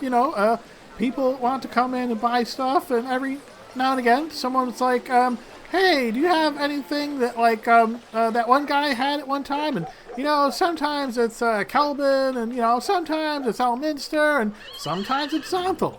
So I know a little bit, but if you're looking for an expert, I can point you to somebody who probably knows a bit more than me. So what kind of stuff do people buy when they want stuff that Zonthal would have? Oh, it's so weird.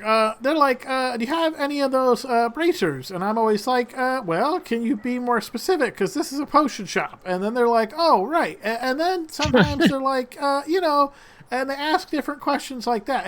It's usually once they realize that I do, potions and ointments and unguents, that it's usually like protection from the elements.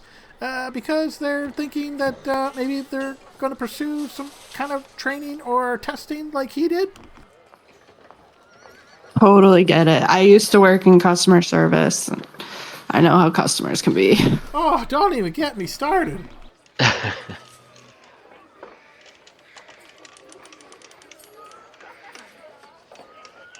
Well, thanks for filling us in. Sure. Is there anything else you guys want? Where the tower is located. He said east somewhere, but Did he say Ms. Tika? Did I hear that right, Adam? He said Maztica as a location that Xanthal actually traveled to as an adventurer. Sounds like Harmony rolled really high. Yeah, it was a great roll. Harmony's just charming. But I think Oh. Hugo had a good question, right, Hugo? Did you ask that? The location, that's, like I said, I'm not like an expert, but I can point you to somebody who is. Okay, sounds good. Why not you guys say yes? You want to talk to an expert? it's our Sure. best lead. Fascinating. This is interesting stuff. All right, let's do some research. Who's your expert? All right, so this is going to be kind of complicated, but follow with me, okay? So you're going to step out of my door, and then you're going to turn to the right, and you're going to walk a block, okay? And then you're going to turn to your left, and there's a store right there, and it's going to be called Ninny's Sorceress Wands. You want to speak with Ninny? Nitty. No, Got it. Ninny. He's really, Nin- he's really proud. So don't call him anything but Ninny. Ninny, got it. Sounds like we might be getting set up here. Hey there, Ninny. Nitty. What'd You you call me? Now, did you make sure that you had those instructions? Do I need to repeat them? I'm sure somebody here was paying attention. Good. Well, that's good. It doesn't matter. We'll be robbed on the way anyway. Thank you so much. You've been very helpful. Any time. Come back if you need any more potions. Does Ninny also sell magic items, not weapons or armor?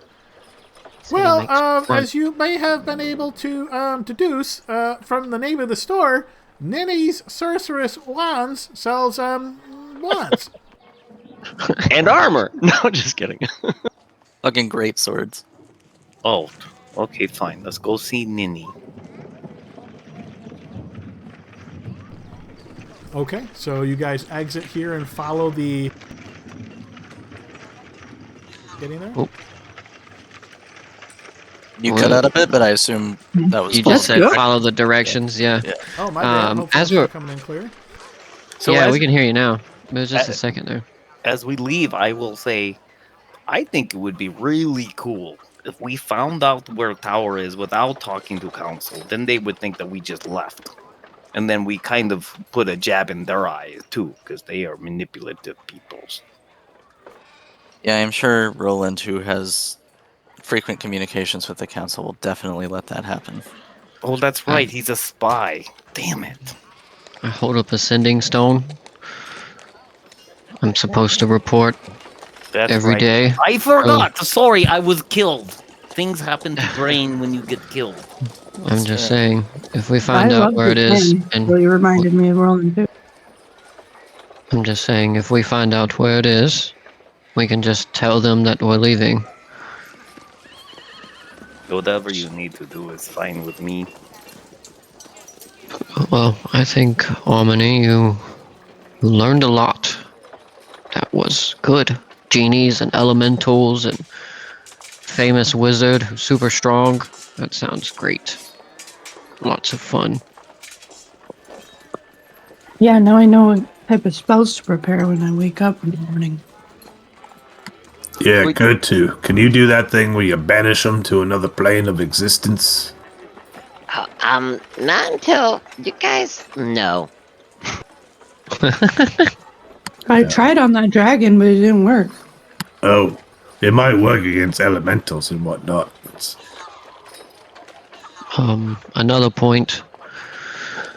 If this Iskander is right about moving into Xanthal's tower, the cult at least, then that means that the cult has probably uncovered some potentially strong items within a wizard's tower, don't you believe? Yeah, but some wizards like to eat them, so Yeah. there may not be too many in there. You have to consume them. Either way, we go ask Ninny here. where to go, and overall, that was a lot of information. That was a great job, Omni. Are you always the one who leads conversation? Is that your job? She starts giggling as she lights up her bong. I normally let our wonderful leader here, Kurtu, do it. As you can see, he's very brave dragon, so, you know. Sometimes I let the other people do stuff just because I'm good like that. I'm nice. He likes to let us feel useful. Are we going to the shop or not? Roland takes out a small little journal and starts taking notes.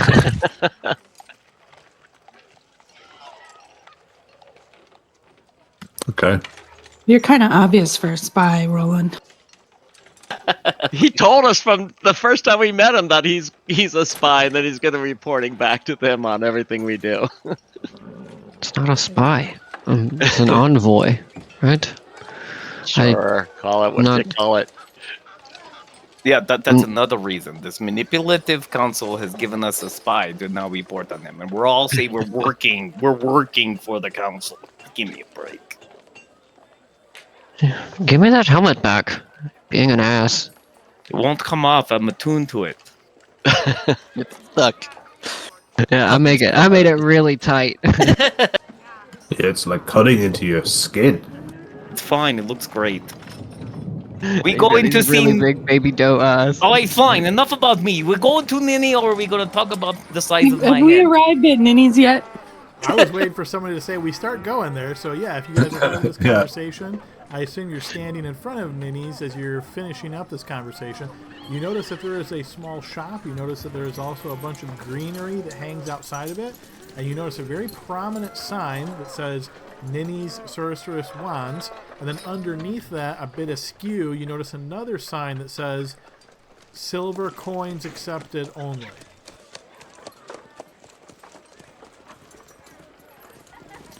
Great. Now this whole thing's ruined. We're not going to be able to do anything. This is terrible. Oh We're my not god, gonna Gil. buy wands. We're here to talk about Sontal's tower. He knows his name is a soft slur, right? Like, just so we're all on the same page. It's on the sign. That's what I'm going to call him. I believe Harmony is correct. It is not a slur if somebody was named it. Keep that in mind for my firstborn. That worries me. Let's go in. About time. Okay, so Army, you enter, and I'm assuming everybody follows behind. If not, go ahead and type that in chat. Otherwise, the team enters, and you notice standing behind this counter in this rather small shop is a tall dragonborn that is completely silver and hued. You see he is currently holding on to a wand in hand and holding it up as high as he can reach and looking at it with sort of adoring eyes. But as the door opens, you see he slowly turns at you and he says, "Welcome, fleshies. What can I do for you?" Fleshies? I don't say that. He looks towards you and says, "I am indeed a Brazanini, but most of your kind can't spell it, so they simply say Nini." It's so nice to meet you. We were sent by the proprietor of the potion shop, which I would then say the name of the store. And you notice he gives you an inclination of his head. "Oh, yes, Taui, yes. What can I do for you?" Well, he said that you could fill us in on some local lore, particularly with regard to a certain tower. "A local tower, you say? Nothing immediately comes to mind. Well, not that local. I come from across the ocean, so everything is local around here to me. But, what's the guy's name again? Sontal. Zonto. Zonthal. You see he taps his silver taloned claw in his hand to his teeth. Ah, yes, Xanthal. I know the story well. I'm somewhat of expert on Xanthal, if you can believe it. What did you wish to know? Please tell us everything, and in particular, we were curious if this tower still stands and where exactly it would be. Everything, my dear. There's not enough time left in this life to tell you everything I know. But I'm sure I can give you some information. The tower, oh yes, it does indeed still stand over there east in the mountains. What exactly it looks like in these days, well, it's been quite some time since I've seen the tower with my own eyes, but I assure you that if it had fallen or been destroyed, I would know about it. Have you a You map? know, I could point you in that direction if you're truly curious. Yeah. I've got a real good map right here. Yeah, for sure. Hugo pulls out his fancy map. Alright, you pull out your fancy map and you see he kind of looks a little bit impressed. Ah! And he seems to be like tracing his hand in other locations. This even has, I might have to ask you to borrow this sometime. But for now, Xanthal's Tower, well, it is out over here in the location near Mount Hlim. Let me show you. And you see he begins to tap on your map over in this area.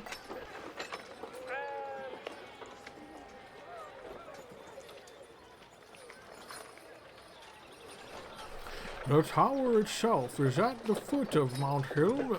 You can see a bit east of the Serpent's Tail stream there. East, of course, of the High Moor.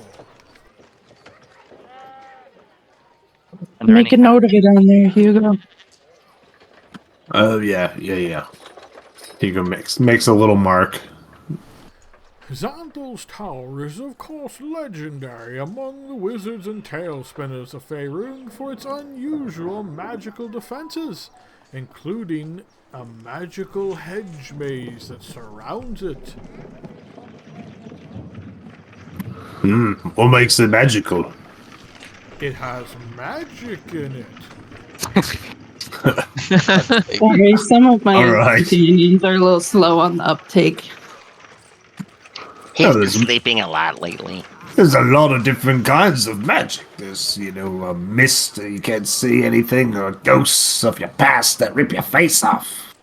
Oh, I see. Sure, you're wondering the specific variety of magic. Well, I can tell you that Xanthal was known as an expert in bending space and areas, and this maze has some of those same properties. People say that you walk inside of it, and getting out is always quite easy, but getting to the tower, not so much.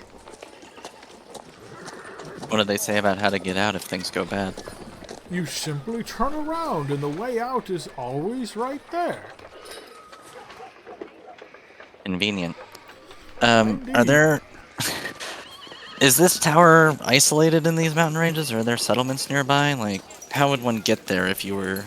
Oh, it's very In a hurry. isolated. Xanthal did not like people. He prized solitude. So he put it far out from any other large settlements. There's nothing close by.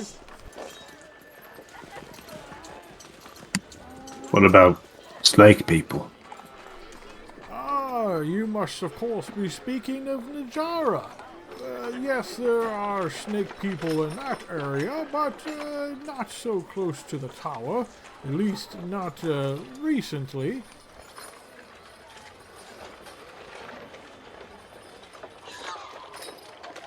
I have a question. How did he end up dying?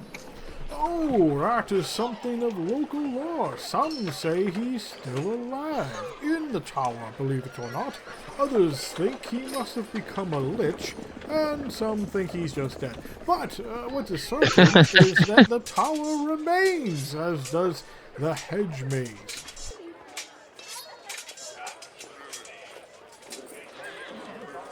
Interesting. Pretty freaky.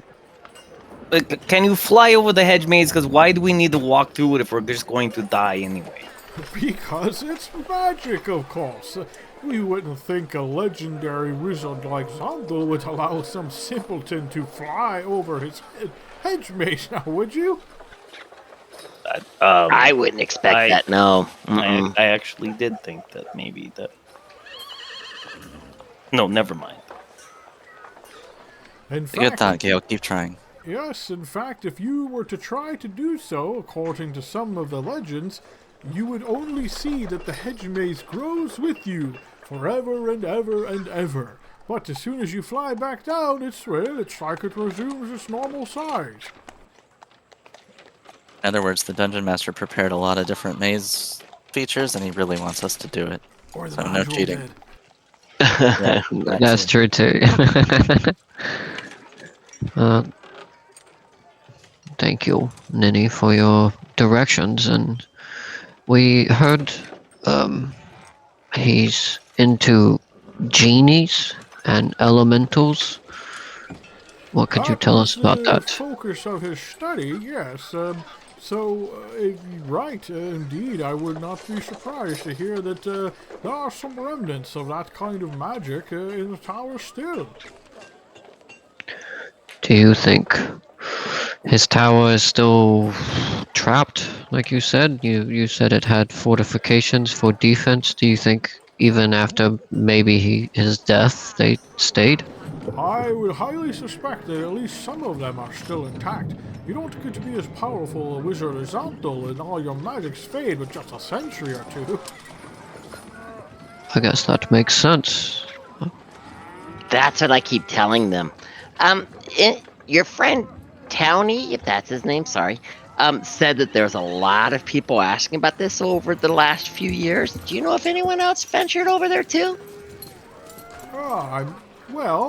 For those who are part of the Adventuring Guild, occasionally they will come by and say that they have planned an expedition. I don't think they've actually gone though, but it's sort of, to use your friend here's word, local area of interest. But sometimes they decide to make their way over there and see what they can find.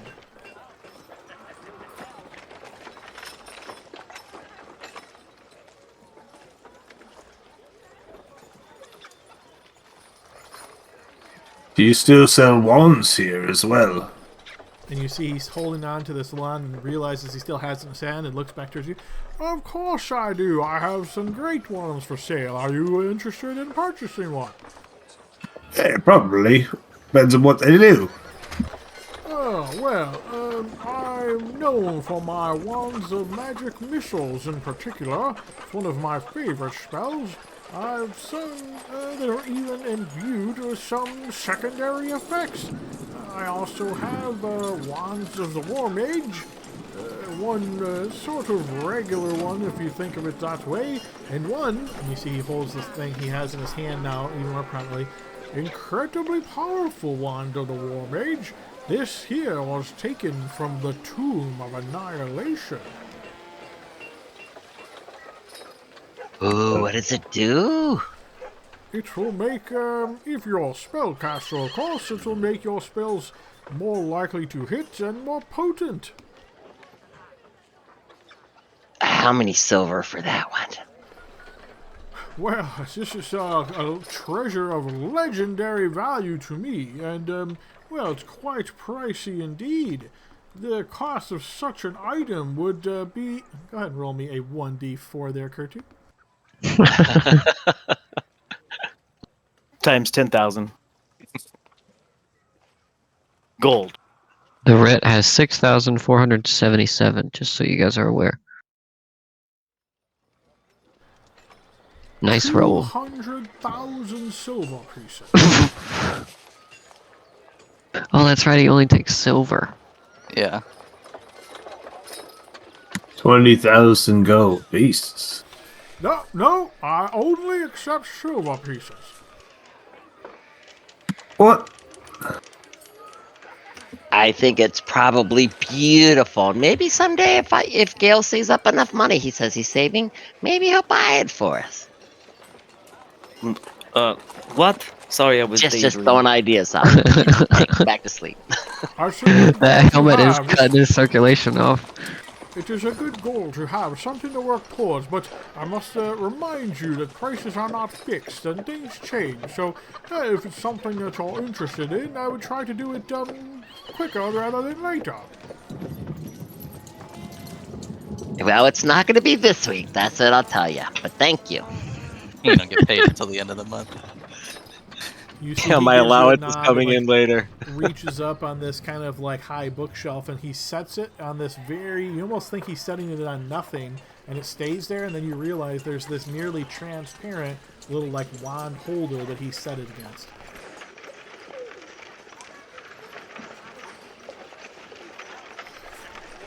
Well, if not that one, is there a different one that you're interested in?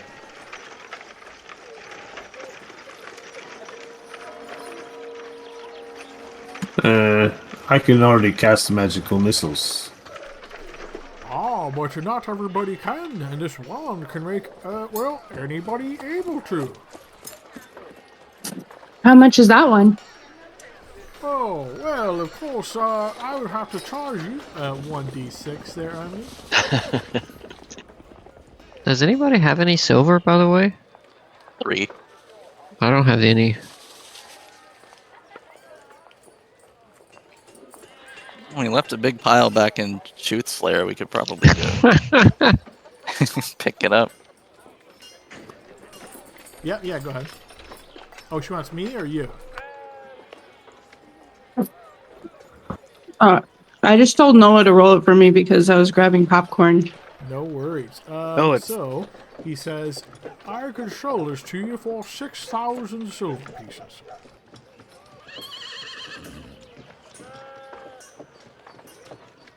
How much Sold. is that in gold? 600. 600 gold, but he only wants silver. Well, so that's we'd fine. Have to We- go get it exchanged. What about a writ? ATM. I only accept silver pieces.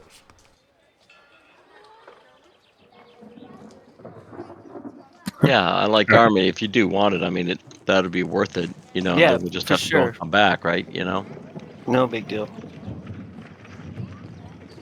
Especially because this guy, we just figured out exactly where we need to go now, so Yep. we can knock that little run to the bank. We could grab anything else we needed now that we know, and then figure out our route for getting there.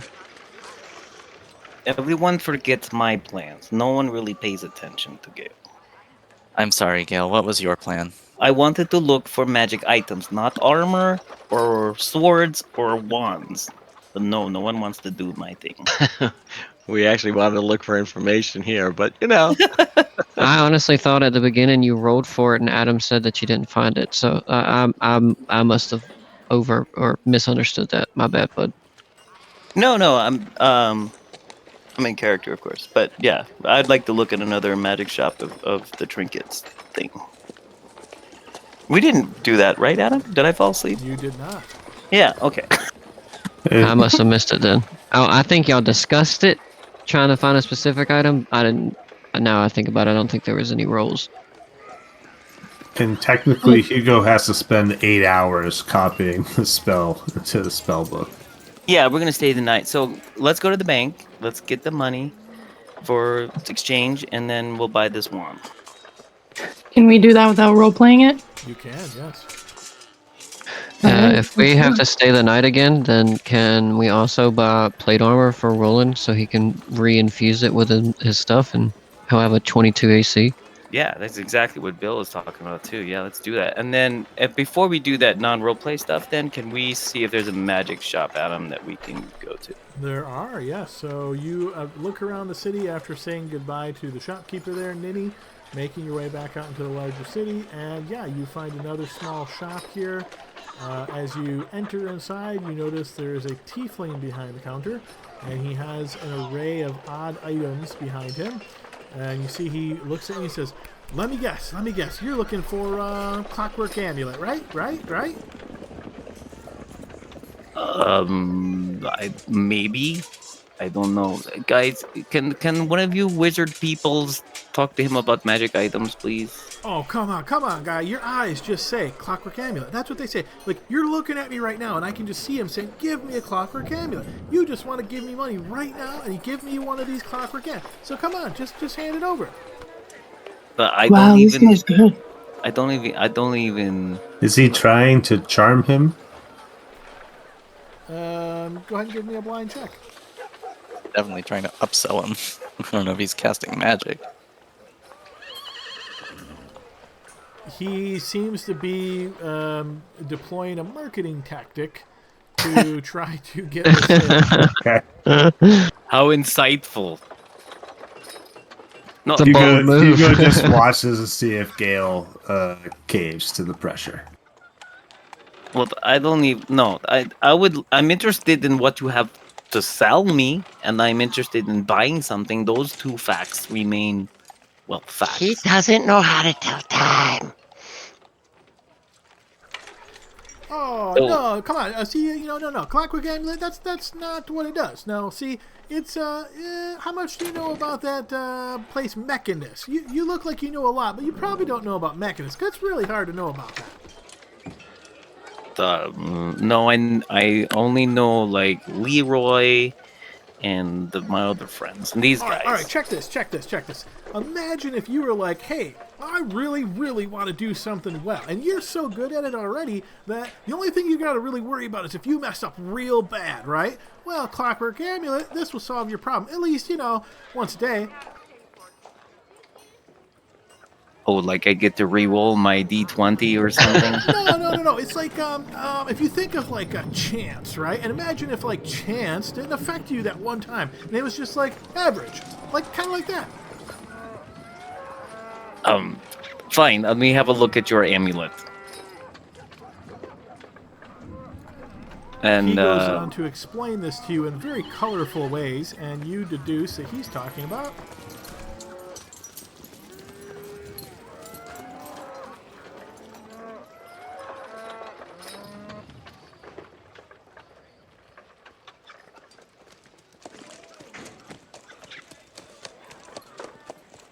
oh, that's a very beautiful amulet.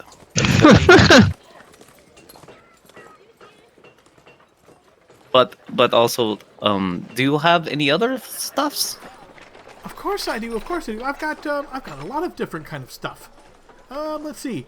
What do you look like? You look like an instrument guy, right? Like you're like one of those fancy guys, pluck, right?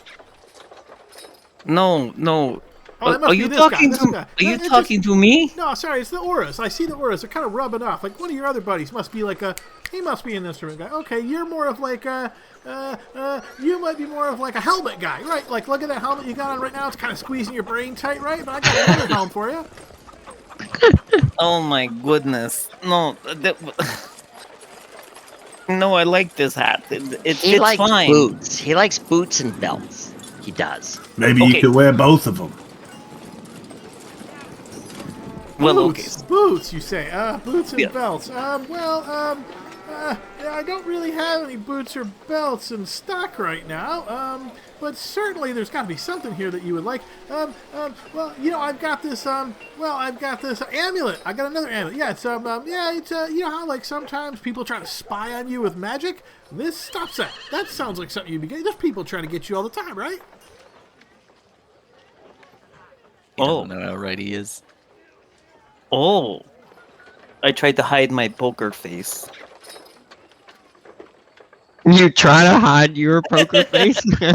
He's wearing a helmet. It's probably obscured a little bit. Oh, I like that idea. Let me see. Can I look at that one? Sure. Yeah, let me tell you how this works. And once again, he goes into a very descriptive, kind of description of this item that you recognize or perhaps have heard before. Is known as an amulet of proof against detection and location. They should shorten that up a little bit. No It's kidding. not very marketable. I remember Brando was clawing for this for like a month. There was like 3 wizards on that project, and they really couldn't decide on a name, so they just asked the secretary, and he was like, or she was like, you know what? Let's just be very Staple all literal. your ideas together. Does it only work on the person wearing it, or does it extend to everyone around you? Because Gail, you know the people after you Just a which person wearing all it. the time. So And that do I need to focus on this and sleep on it and rub it on certain parts of my body, like what's his name? I keep forgetting your name. Roland. Only if you're into that kind of thing. Okay, well then that's fine. Okay, so how much for the non allowed protection of being found? 1d6, please. And again, based on your description, I think what you're asking is, does this require attunement? But that's not exactly the question he answered. No. A special just for you. I will sell this to you for 100 gold pieces. That's not bad at all. Yeah, but I do remember it does require attunement. And I have 2 already. I have the belt and the wearing it. You get 3 though, right? Do I get 3? yeah, Yes. you get 3. But they could Okay. if they were detecting us, they could just look for any of us. Like 5 out of 6 chance that they don't To be fail. out of character though, they think all of you are dead except Kurtu lived, but he killed the last one off. So I don't know if like maybe Roland and Kurtu heard some other cultists at the time, Adam, or not, but if what we believe is true, then maybe Kurtu having that might be the best bet, because maybe they just thought I was a soldier or something, and Kurtu they know is part of the group. Just me thinking out loud. That's actually not a bad thought. Because then they if they tried to figure out where Kurtu was, then they couldn't. All right. Do you think we have use for this, guys? Yeah, that looks I pretty think good. so. I mean, my gosh, if it works, right? How do we know it works? It's a great price too. Great roll. No, I think if you guys, I don't think I need it because although the dragon does know my name and all that, but who fucking cares? It's about all of us. Do you have a couple of these, or just the one? Just the one, my guy. Just the one.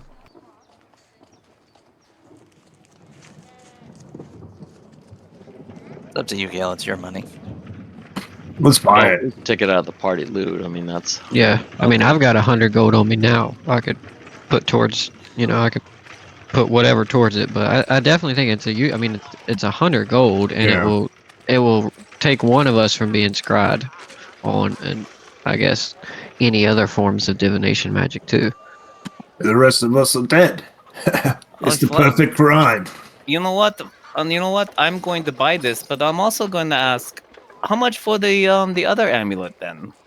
The one with you say it has a clock. Oh, special deal just for you. Only today, 75 gold. Okay, so then does that require me to sleep on it? No. Great, I will take both of them. Okay, That's nice. 175 gold. And Gale, roll me a d12, please.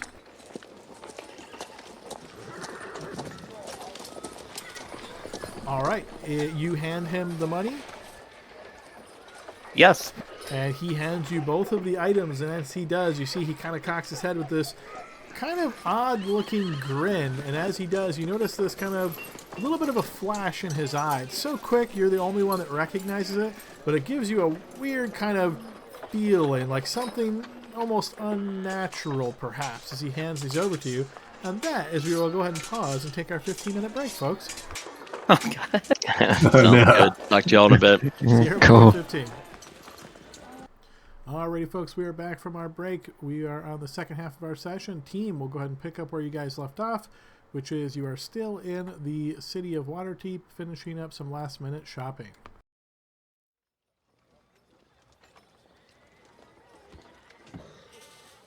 Harmony, do you have everything you need? Do you have enough resources on hand to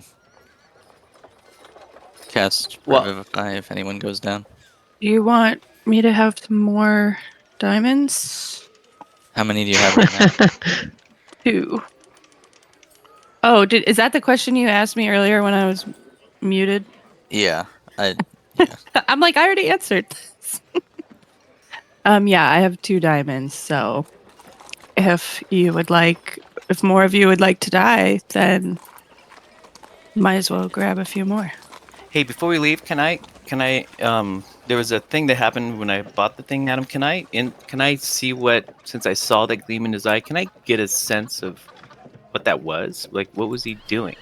Was he looking at me weird? Give me a blind check. I'm going to say this is at disadvantage because it's very difficult to ascertain this. So what I would say, the way I describe this is he had sort of like an unnatural look in his eyes, right? So as a reminder, this shopkeeper that you're speaking with at the moment, he is a tiefling. And when you get this sort of unnatural look, I would say you associate this with maybe an extra planner kind of feel to it. Meaning, as he looks at you, you notice almost like a deeper, darker blackness in his eyes, and this slight grin to his face. You get maybe even a devilish kind of feel as this interaction concludes. Okay. I back away slowly with my purchases in my plastic bag. Those are both really good deals, Gale. Almost unnaturally good deals. I wouldn't say that. It's pretty I good. didn't make a deal with anyone. I just bought something, right? Is that how this works? Did you Yeah. see his eyes? No. Gale? What color are they? Blue? He had no. He had a weird expression when he handed me the bag. I mean, I could wait around and cast Detect Magic on it after a bit, just to make sure they're real. You will think that I got bamboozled, as Leroy would say. I doubt it. This is like a real shop here. Yeah, that's true. I didn't just buy it from somebody in the parking lot. I'm sure it's fine. We can go shopping for jewels now.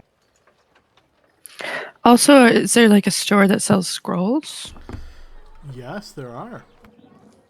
Could we stop by one? How You much most do certainly scrolls can. usually go for? Depends on how powerful of a scroll you're looking for. So, as you search for a scroll shop, you do find a scribe store nearby, and inside they sell a handful of different scrolls they have available for sale right now. Because this could be a million different things, can you tell me what the scrolls you're looking for, and I can tell you if you have anything close to that? I am looking for protection from elementals. They actually do have a protection from energy scroll. They don't have a protection specifically from elementals, but energy might work. Cool. How much is it going for these days? Protection from energy. Roll me a d6, please.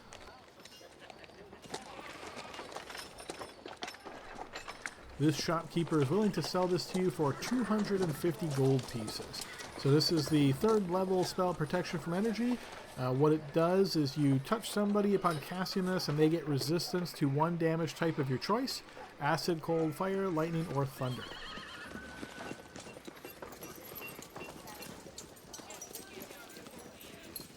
$250. 250. Rit. What do you guys think? Yes. Let's shop till we drop. But Adam's laughing because 50% of the time we forget all the shit that we bought when we're actually... That is absolutely true. Yeah, you're like, oh, we died and we had 17 magic items in our backpack. I wonder if any of those would have helped. I'll take it, shopkeep. He will happily sell this to you. Is that concentration, Adam?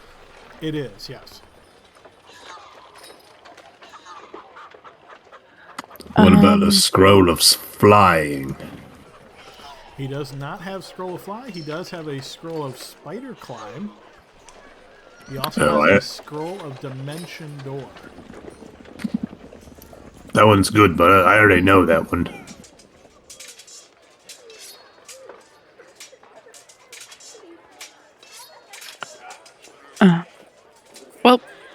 That's all I was looking for. I don't know if anybody else. Yeah, was- you no longer need to be a mage though to cast any of these spells.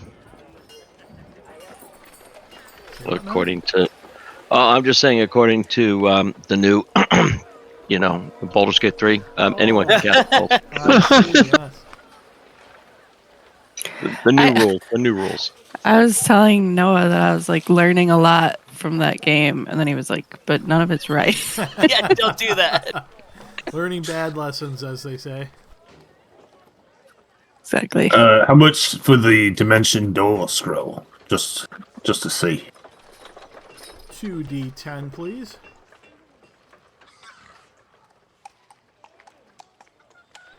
Ugh. 9,000 gold pieces. Oh my god. Man, I can do that a bunch of times. I feel rich. Alright. Goodbye. I can't afford that. The shopkeeper nods as you guys make your way out. We have to go to the jeweler. Goodbye. Okay, sounds like you want to go to a jeweler, or was that just your excuse to get out of that shop? I'm gonna pick up a few more diamonds because I'm nervous about my friends dying. Okay, go ahead and give me a blind check here, please. I think Hugo also needs some. I don't know if those gems are specific. Hugo. Well, for the spell, it says, rare chalks and inks infused with precious gems worth 50 GP. So I have to infuse it into chalks and inks.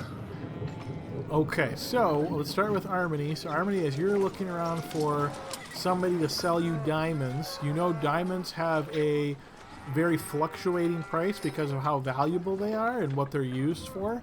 So you might at times say like, I want a diamond worth 300 gold, let's say. And that would qualify for a spell that requires that, but they don't necessarily just cost 300 depending on how things are going in the market. So based on this blind check, when you search around a couple of different shops, the cheapest price you're getting is 25% increase over the base value. So if you're looking for a 300 gold piece gem, you would have to pay 375. All right, how many of you deserve to live? I'm the leader. Remember, that's what you keep saying. At least half of us, Omni. Well, if you already have 2, I mean, I would maybe just get 2 more. Call it good. Sounds good. If you want it to come out of your writ. I mean, if we're in a situation where we have to cast Revivify 4 times, we're probably fucked anyway. But Imagine It's it just- comes down to the very difficult decision where based on the amount of time left, she can only revivify like 1 or 2 people and there's 4 down. That would be an interesting little character arc there. I like how we're I'm all assuming the envisioning- diamonds are going to go at once instead of like Yep. 4 separate times. Who do you kick off the island, right? I'm envisioning Harmony just like going across the battlefield, just bringing people back to life. All right, I'll take 750 off the writ for those 2 more diamonds. Thank you. that feels like a comfortable number. Okay, and then for Hugo, you're wanting to find these infused things and the amount of 50 gold pieces? I mean, he'd probably want to get at least 2 uses, so probably 100 gold Okay. pieces worth. So blind check from you, Hugo. I can pay that out of pocket also. Well, let's find out. Well, if there are 100. Yes, you find these actually for face value. So you can get 100 gold pieces for 2 uses of that. Okay. Cool. I paid for them. Sweet. Yeah, this will help me with the teleportation circles.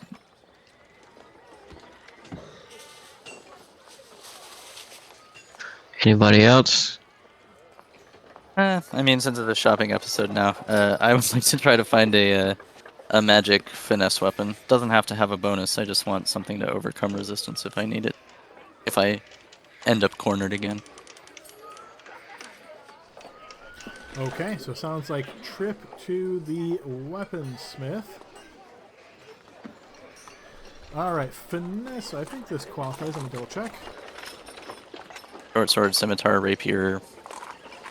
Anything I can use sneak attack with. Dagger. Dagger. I feel like I Okay, can this do a one- little better than a dagger. This one does not qualify. He has a moon sickle for sale, but that is not a finesse weapon. Let's see. So he's got some darts, hand crossbow, sling, some ammunition. He does have a magical whip. And he has a dagger of venom. Ooh, it's got your name written on it.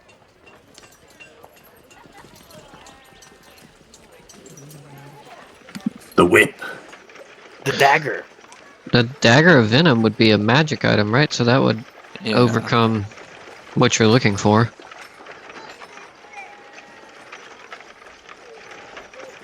And it's pretty cool. I don't Especially know if what dagger. we- You guys know what dagger of venom is already without even asking the shopkeeper? You're telling me you can't see her with a whip? Give me a break. Are you guys using your phones? Is that what's happening? You guys Googling this stuff? I called him out, Adam. I thought they were just using the in-game SRD, but you know. Well, also a player Yeah, I was- campaign has a dagger of venom, but I mean, I've yeah, seen it would, dagger of venom a it would couple of work. times. It's the best we can get. I'm Well, literally don't playing say it. that. It's an awesome one. Yeah. My feet are on my desk. I'm sitting with my headset. I am not Googling anything. What does the dagger of venom do? It's a dagger where you can use your action to envenom it, and then it does poison damage on a failed con save once And per day. become poison. Yeah. Which is cool for, attacks and ability checks against other people. It's definitely useful, man. I mean, I don't know price-wise what it is, but It's better than a whip for sure. And it gives you In most situations. Would it give you advantage after you stab them? if it No. poisons They would them, have they would have disadvantage. they would have from their disadvantage. attack. Yeah. Yeah, that's different. Yeah. Okay. How much for the venom dagger? 2d10, please. 8,000 gold pieces. Nope. Ooh-wee.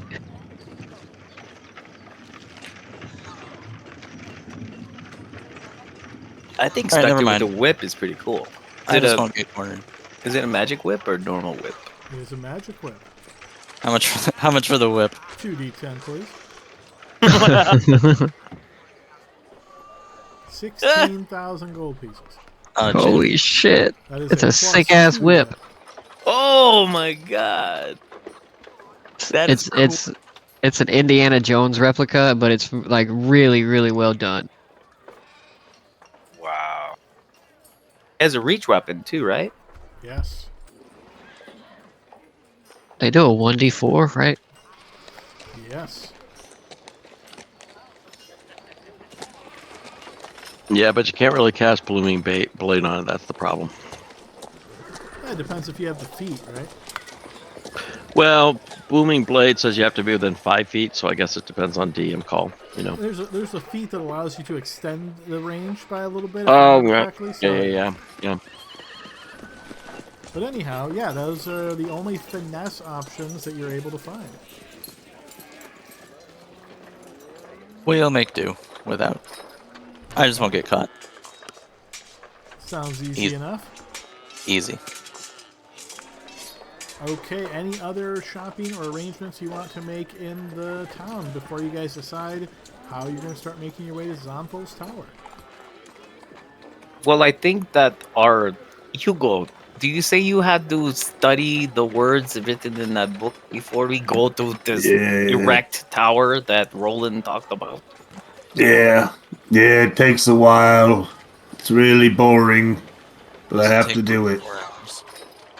Yeah, it takes like right around I think it's either 8 or 10 hours usually. Oh. That's 2 visits to the doctor. Well, I mean, we essentially woke up and then left and went shopping. So, what is it, Adam? Probably around like lunchtime-ish. Yeah, about there. So if we started now, I mean, technically we could leave, but we could spend that time while he's doing it, figuring out how we're going to get there. I'm sorry, I must have missed something. What is he doing? He's got to copy the teleportation spell into his book. Oh, okay. Yeah, Right? we can. Yeah, that way I can cast it as many times as we need it. Well, actually, just 2 right now, but. Well, Well, you use the scroll up. Hugo needs to do something. We let him do it. Yep. He's I the Air don't- Force with dropping fireballs on people. I don't disagree, but the marshal did request that we did. Am I making this up? Did the marshal request that we report to him when we were? He did not. He said he would like you to act on this as soon as possible. If you had more information that you needed from him, then you could reach out to him or the council. But right now, it's not Okay. possible because Hugo needs to do his studying. I say we just go to a tavern or something, right? And definitely not that one that just burned down, but maybe one that's more centralized in the city and allow Hugo to get to work, and then we can come up with a plan for getting there. Well, maybe that's the first question you should answer: is what is your plan to get there? Because if you're doing overland travel, you're going to have plenty of time in the long journey that you're going there that Hugo could spend this time. I guess that's true. But Hugo said he Yeah. could do a teleport. Well- That means he could teleport us anywhere we want, right, Hugo? No. It's Oh. teleportation circle. So I can only teleport to very specific places that have teleportation circles. Oh, We should- wow. We should try to figure out where the closest major town or settlement is to where we think we're going. Based on Hugo's map, the one we see is the dagger one that I've forgotten the name of.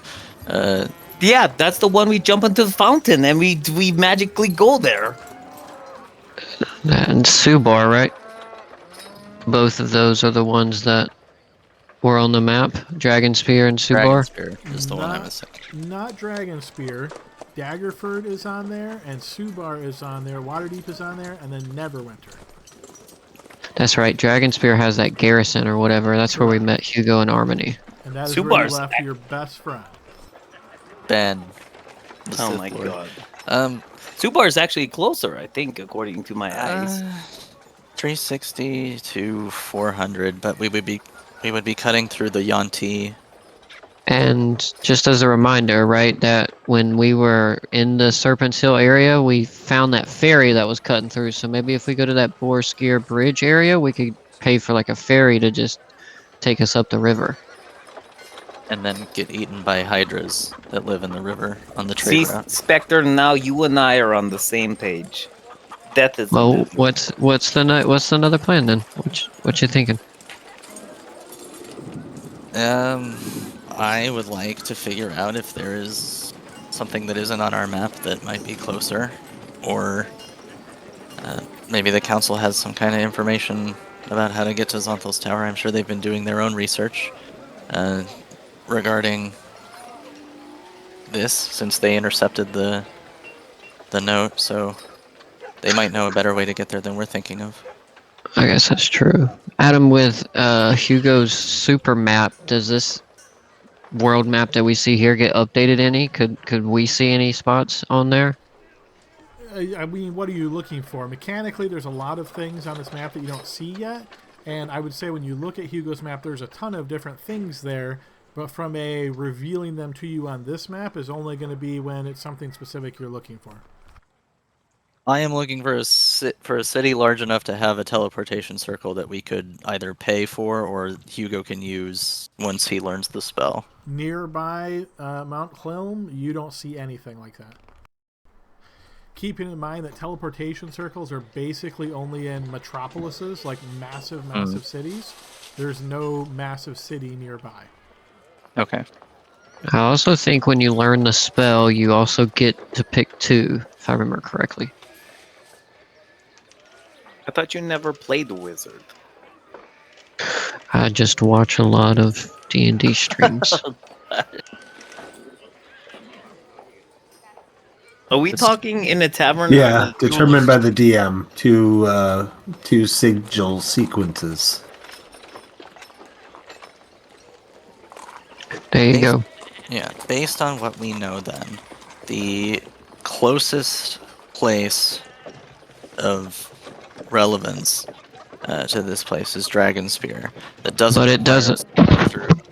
It doesn't. You got to remember, Dragonspear is not a city. That Yeah. it's like. Remember, it's occupied by like some evil monsters and crap. Remember, that's what Well, they said, and it's that's why there's a. garrison that's outside of There's- basically there's- like a ruined place. That the garrison is guarding that ruined place. Gotcha. But we can go to Subar at least. You could. Jump into the fountain, and then Armini finally takes a bath. Sorry, Armini, but it's time. You know what I'm saying? So she must be on a mushroom trip. I don't think it would hurt to ask if there's somewhere closer, but I think based on where the mountain is, I mean, you got the High Moor, which we know is like a swamp, and we know that this Well, area is dangerous territory. Yeah. The swamp is like the lower part, remember? And then the moor was like We open plains. we should avoid crossing through Najara. Yeah, because there were still those bounty hunters over here, so I don't really want to go this way. If we go to Here- Subar, we're probably going to have to go up the road anyway, and then around the Serpent Hills. Well, what I was thinking is we could start in Daggerford and go through this river, and we could take the river all the way down to here, and then we could just follow the mountains right down. It'd be a little bit longer, but Yeah. we would be able to avoid Najara that way. Maybe we And- can hire a barge or something. Yeah, I don't know how big that Grey Flow River is, but Definitely big enough for a barge. okay. So that would mean that travel would be a little bit faster, but it doesn't look like it goes anywhere, so I'm sure the barge would like stop somewhere and we'd have to continue. You can pay someone enough, they'll do a lot of crazy things. He's gonna find a crazy barge captain. It's true. But I mean, that's the only thing that I'm thinking. Other than us going to Subar and then going this way, you know what I mean? We would go this way. Yeah, I like the Daggerford plan better. But if we have to wait 8 hours for Hugo to transcribe his spell anyway, we might as well ask the council if they have any better ideas. Alright. I'm gonna hold up and do my research. Don't disturb me. I don't want to go in front of council in my current open I hold state. a stone and I say, what if I just reach out to Marshal Ravengard through here and ask if he's got something? Tell him where we're at, and maybe he can send us a courier or something. Yeah. Yeah. Do it. I have to make my report anyways. So Adam, I'll grab the stone and I'll rub it like I'm supposed to, and I'll say, Marshal, we've found Zonthal's tower, and we're thinking of ways to get there. Do you have access to something close to Mount... What's that? Hilm? Is that what it is? Hlim. Hlim. Hlim. Hlim. Do you have access to Mount Hlim at a faster pace? He responds to you and very briefly says, purchase a scroll of Windwalk?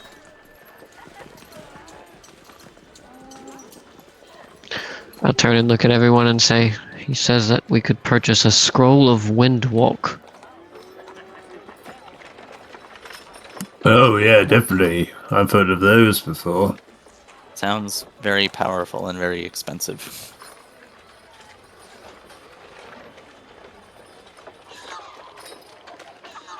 We could try. If I wasn't a soldier, I would say we could just steal it, but I'm a soldier and I wouldn't say that. Well, you guys go and do more shopping. I'm gonna stay with Hugo so that he does not get disturbed. Oh yeah. I must retire. Yeah. But it's not like we're sharing the same room or bed or anything. Don't get anything crazy, Roland. I'm just watching him. Nobody's judging you, Gale. Oh God. Yeah, Roland will roll back out towards that same place where Armani bought that scroll of energy, right? Yeah. Okay. And Armini's gonna come with. Okay. it's good because I need somebody with access to the writ to come with me. That's what I was about to say. Am I on it now? Yeah, I imagine we we are all on are it. all of that.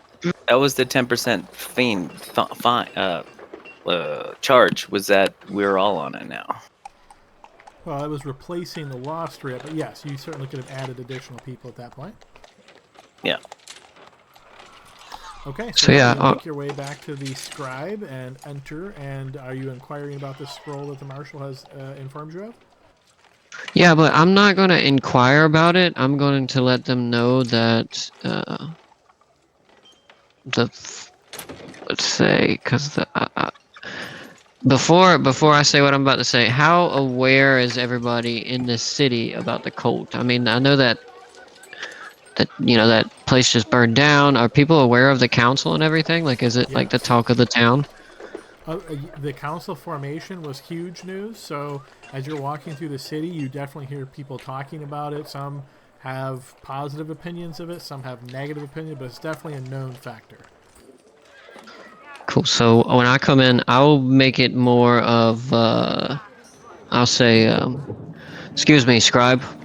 We've been instructed by Marshal Ravengard to access your scrolls for a scroll of Windwalk.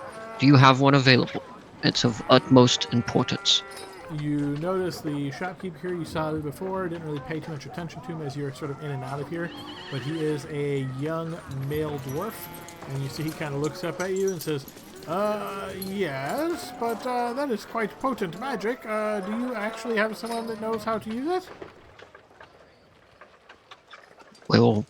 We have access to high-ranking council members. For you to question that is outrageous, young dwarf, but I will let it pass. No, we actually don't. Okay, then, keep in mind it's also quite expensive. I assume you have sufficient funds? The council will pay you what it costs. We need, like I said, it's important. To linger through this transaction is wasting our time. I'm sure you heard about what happened to that other inn. We're trying to stop this immediately. Go ahead and give me a blind check here, Roland. Sure. I am going to spice my blind check up with a hero point, right? Because I'm trying to intimidate him. Can I do that? Sure. And then I'm going to flash a genius it also. Okay. I definitely needed it after that freaking one. I have a question while he's doing that. Sure. As a mechanical rules question. It says Windwalk is a 6th level druid spell. Does the druid need to be a high enough druid level to cast a 6th level spell, or do they just have to have 6th level slots? If you don't have the spell, if you can't cast the spell naturally, I believe there's a fail chance. You notice the dwarf shopkeeper looks at you. You get the impression he's really not taking you serious here. But he says, yes, I could sell that to you for... Go ahead and roll me 2d10. Hoping he'll give it to me for free. You are confident there's zero chance of that. He says, I could sell it to you for 5,000 gold.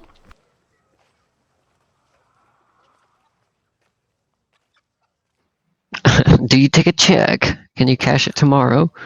What if I throw in this scroll of protection from energy? That we bought from you yesterday. He looks at you kind of oddly and says, well, that's not nearly as valuable, but I could give you a small amount for that. I could knock it down to, say, I don't know, 48.75. We just paid 250 for this. No, go ahead and keep your scroll.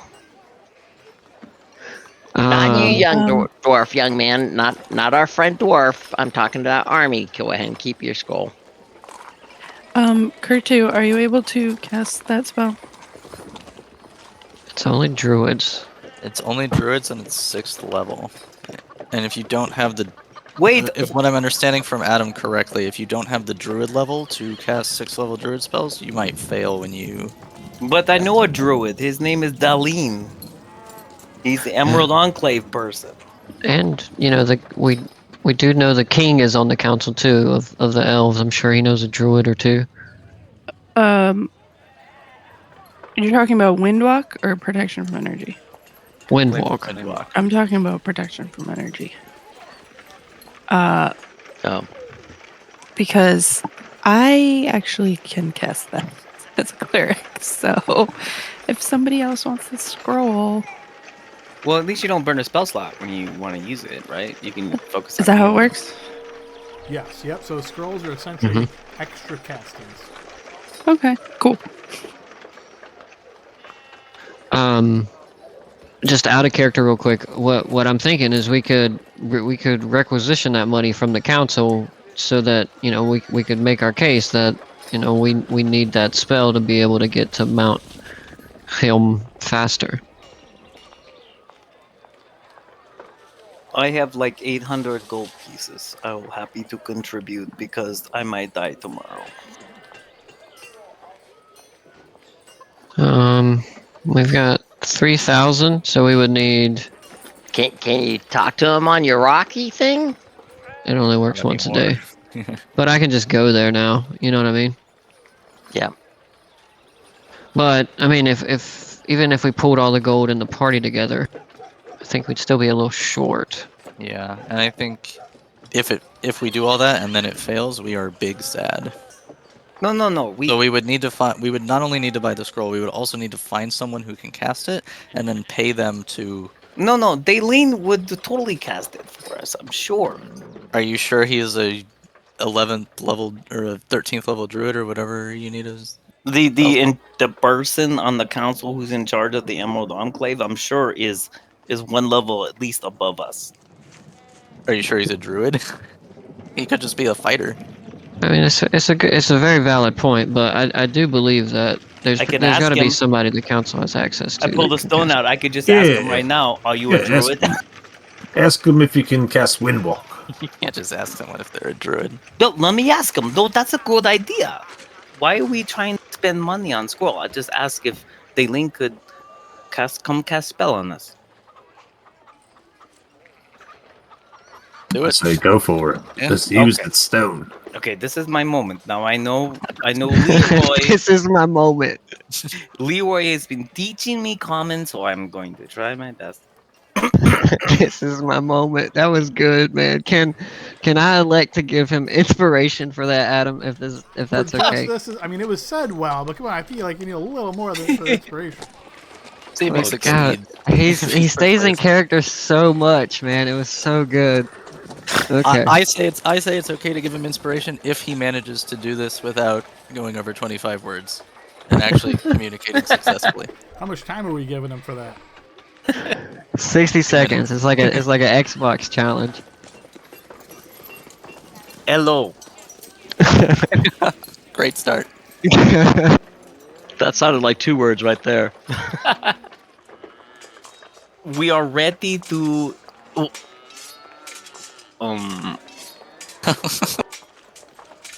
to go to the tower.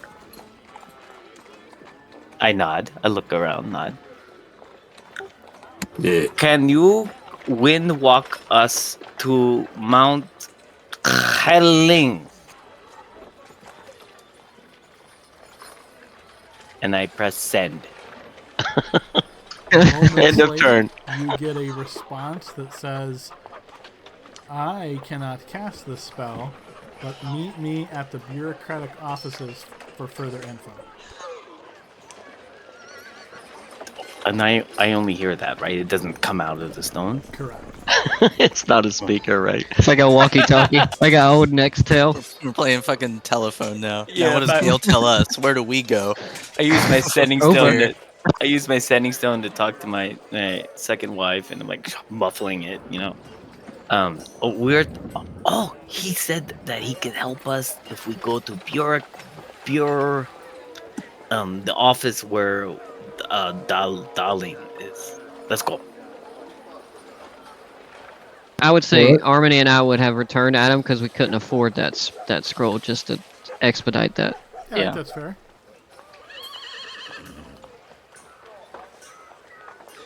Okay. Let's go meet the guy. Well, I'll stay with Hugo this time, I suppose, Okay, let's go. because he's still got to transcribe his thing. I'll order us a couple beers. Sure, I appreciate it. No one really needs to stay with me. You know, it's all right. They'll think we're dead. I just kind of nod and then I turn my back to you and I lift my helmet up and take a sip of my beer and then I turn back and my helmet's back down. Are you like horribly disfigured in there? He just shakes his head no at you. Huh. Interesting. Hugo goes back to studying or whatever he has to do to transcribe this. Okay, and so the two of you are staying there, and the rest of the team is heading to the bureaucratic offices? Yes. Sure. so. Yep. Okay, We'll say Harmony can stay with me, stay with us because she's AFK right now. fair Great. enough. Split the party right down the middle. Oh, Let's get God. attacked again. I'm ready for it. Watch out for the tavern fight with the rats in the basement. The bureaucrats. Okay, so Hey, she's back. you make your way to the bureaucratic offices, and you know standing out front is your old contact, Delan. And you see he sees you approaching, Gale, and he gives an incline of his head. Thanks for having the stone so close to your ear. Oh, well, whenever you use it, it does alert me, so I feel it shaking. That's really cool. So, do you have some idea? I have a contact that can cast that spell for you if you need it. Oh, we do need it very much. We want to make sure we are doing the will of the council. He gives you like a slight smirk as though he picks up on your less than overly enthusiastic appropriation there. And he nods and says, well, are you ready to go now, or... Our wizard is busy at the moment. Can we do it first thing tomorrow morning? Yes, that would be fine. I can make sure that she is here in the morning to assist you with that. Do we meet in the offices? Can we meet maybe at the tavern or something, or do you want us to come here? Truth be told, she would prefer to meet you at the sea. So if you can make your way to the docks, your contact, or my contact, but you will be contacting a woman by the name of Drenica. She will be able to assist you with this. That sounds even better. Yo, it is so nice talking with you. How are things going on the council? Very acrimonious at the moment, unfortunately, as though it seems as the council is fractured a bit. So far things have been held together, but with the latest involvements or evolved actions based on the cult and so forth, well, let's say we're doing everything we can to try to keep it together. And the things concerned of the Emerald Enclave, have we done good in that region regarding the Green Dragon? You notice he kind of inhales and then does like a sigh. This information that you have brought back has dealt a blow to King Melindrak for sure. I hope that he will be able to regain his composure, but at the moment he is certainly spending very much time in solace. Yeah, I'm sure that shook up a lot of the political environment and things. Well, I hope the best with your pipples? He nods and says, "Yes, I hope things will go well as well. But yes, first thing in the morning, I will let Drenica know to meet you there at the docks, and she will be awaiting you."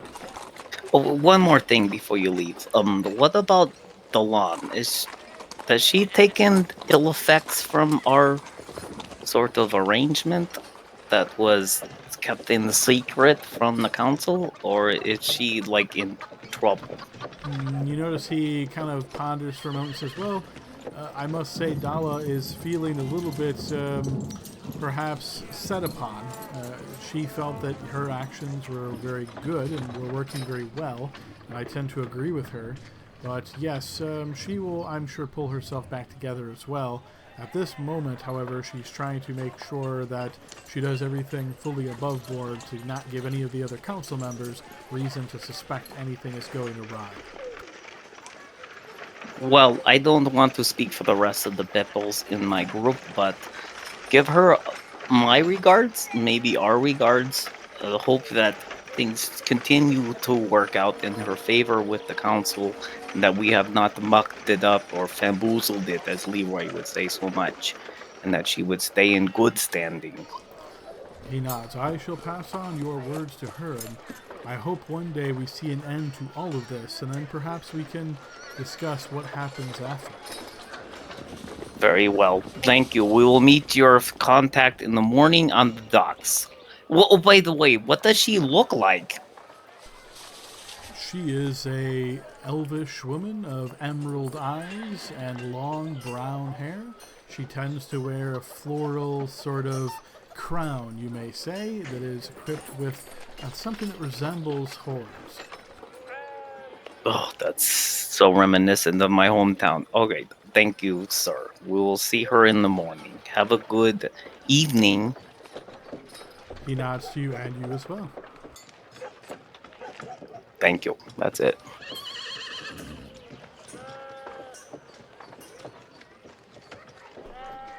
Okay, is there any other arrangements or anything you want to take care of here in Waterdeep before we fast forward to the morning? Okay, hearing nothing, then I will assume this time has passed by, team, and the amount of time necessary for scribing the scroll will be complete for Hugo, as another long rest passed by, and Hugo, your penalty from your resurrection is reduced by 1, so I will update that for you. And yeah, you guys all wake up in the morning, and feel free to deduct, say, 1 gold piece each to represent your accommodations for the night and food and all of that. And yeah, it's bright and early the next day. Adam, can I say in my room, I spend some time taking that plate armor I just got and re-tinkering it to have the 2 infusions that I had in my other armor and just switch it? You certainly can, yep. Perfect, I will do so now. And then just a quick admin note. That roleplay with Deline really grounded, sadly, grounded Gale, and he's woken up in a bit past winter mode. He seems really comfortable now with the task. So he's now, you see him with a little more of a, maybe an auburn hair and some hazel eyes when he wakes up in the morning. Sorry guys, if you like Winter Ladron, he's out. Brian didn't want to pout the whole time. Oh, that's so sad. Okay, so is there anything else you want to arrange before you guys make your way to the docks? Did we want to buy some costumes for us? Rations. How are we doing on rations? We got all the good berries you can eat. Yeah, Harmony casts good berries. Great. Okay. Hugo, will you be able to teleportation circle us back to Waterdeep once we're done in Mount Plim, or do you need to do something to make that happen? Well, Your 2 locations are probably back in Cerelia. No, I'm kidding. How about Waterdeep and maybe Neverwinter would make sense? okay. If Hugo lives, we need to see him at our next campaign. since He it's could going to make be in his way Cerealia. back to Cerealia, yeah. Yeah, So that's the plan. Just don't. I know Don't let Waterdeep. Hugo die. The big baddie is now Hugo. We Hey, He's can taking go over there. the Scarlet Citadel. Hey, Libby, how many good berries are you distributing? Oh, you want to put them in your pocket? Okay. I'm going to give everybody 2. Thank you, Libby. These are wonderful. I'm so looking forward to the bounties of the next season upon us. I do go ahead and buy some fresh rations, Adam, just to have them. I mean, so when those Hedge your good berries run up, right? As long as your sheet is updated, you spent the money, feel free to buy any of that kind of stuff here while you're in Waterdeep. How many rations do I have on me? While we're on the topic, because I'm just going to sell it otherwise, does anybody have the ability to wear medium armor and want this breastplate that I had? My unarmored AC is probably better, but I think I can as a multi-class ranger. What's is it? Just a regular breastplate? Just a regular breastplate. Yep, it would just be 16 AC for anybody with a dex of 2 or higher. Better. No, don't need it. Okay, then real quick on admin, who wants the amulet of proof against detection and whatever it's called? It should be Kurtu. Okay, because Kurtu, can you add he's that the to your one that sheet? they know is still alive. Does it look beautiful? I don't. Yes, of course, it's beautiful. I paid 75 gold pieces for it. It's wonderful. This is such a beautiful day. Wonderful. You should take this. I feel great that you should have this. I'm going to take it off my sheet so you add it to yours. Okay, and Adam, I'm wearing the clockwork amulet. This does not require attunement, according to what I've read. So. Just reminder, not that it's that important, but it was the clockwork one that was cheaper than this one. Well, I'm magnanimous now, so I just hand out things like free willy-nilly, as Leroy would say.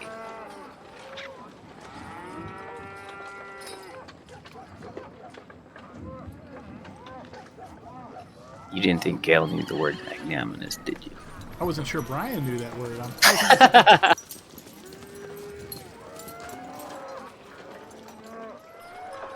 Sure, you can do that, Spectre. That's a dex one. When I get my short rest back, so if you have them, guys, you can get that back. I'm just excited about an AC of 22. Yeah, Whoop whoop. Awesome. That's tits right there. Okay, if there is nothing else, can we assume you guys make your way to the docks? Of course. Yep. All right, so in that morning, you guys woke up, ate a bit of food, drink, all that, got everything prepped, all ready to go, and you make your way to the Waterdeep docks.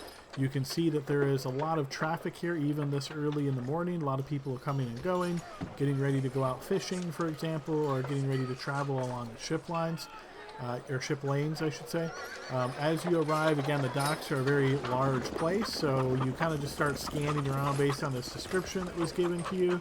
And sure enough, kind of oddly, a little bit away from the docks, you notice kind of just in the water, standing with her like pantaloon kind of things pulled up to her kneecaps.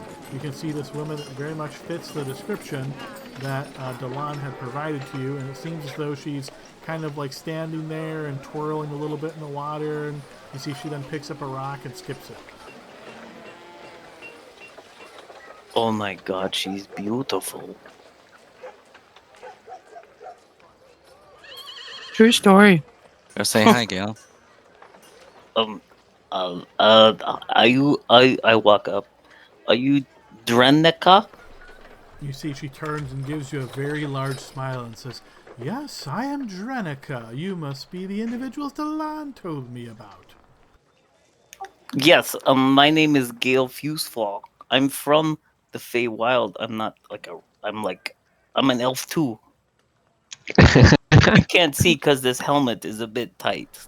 You I see have a she good job at it. smiles. "Oh, it looks just fine, just fine." Oh, thank you so much. So, where are you from? Oh, believe it or It's getting not, sidetracked.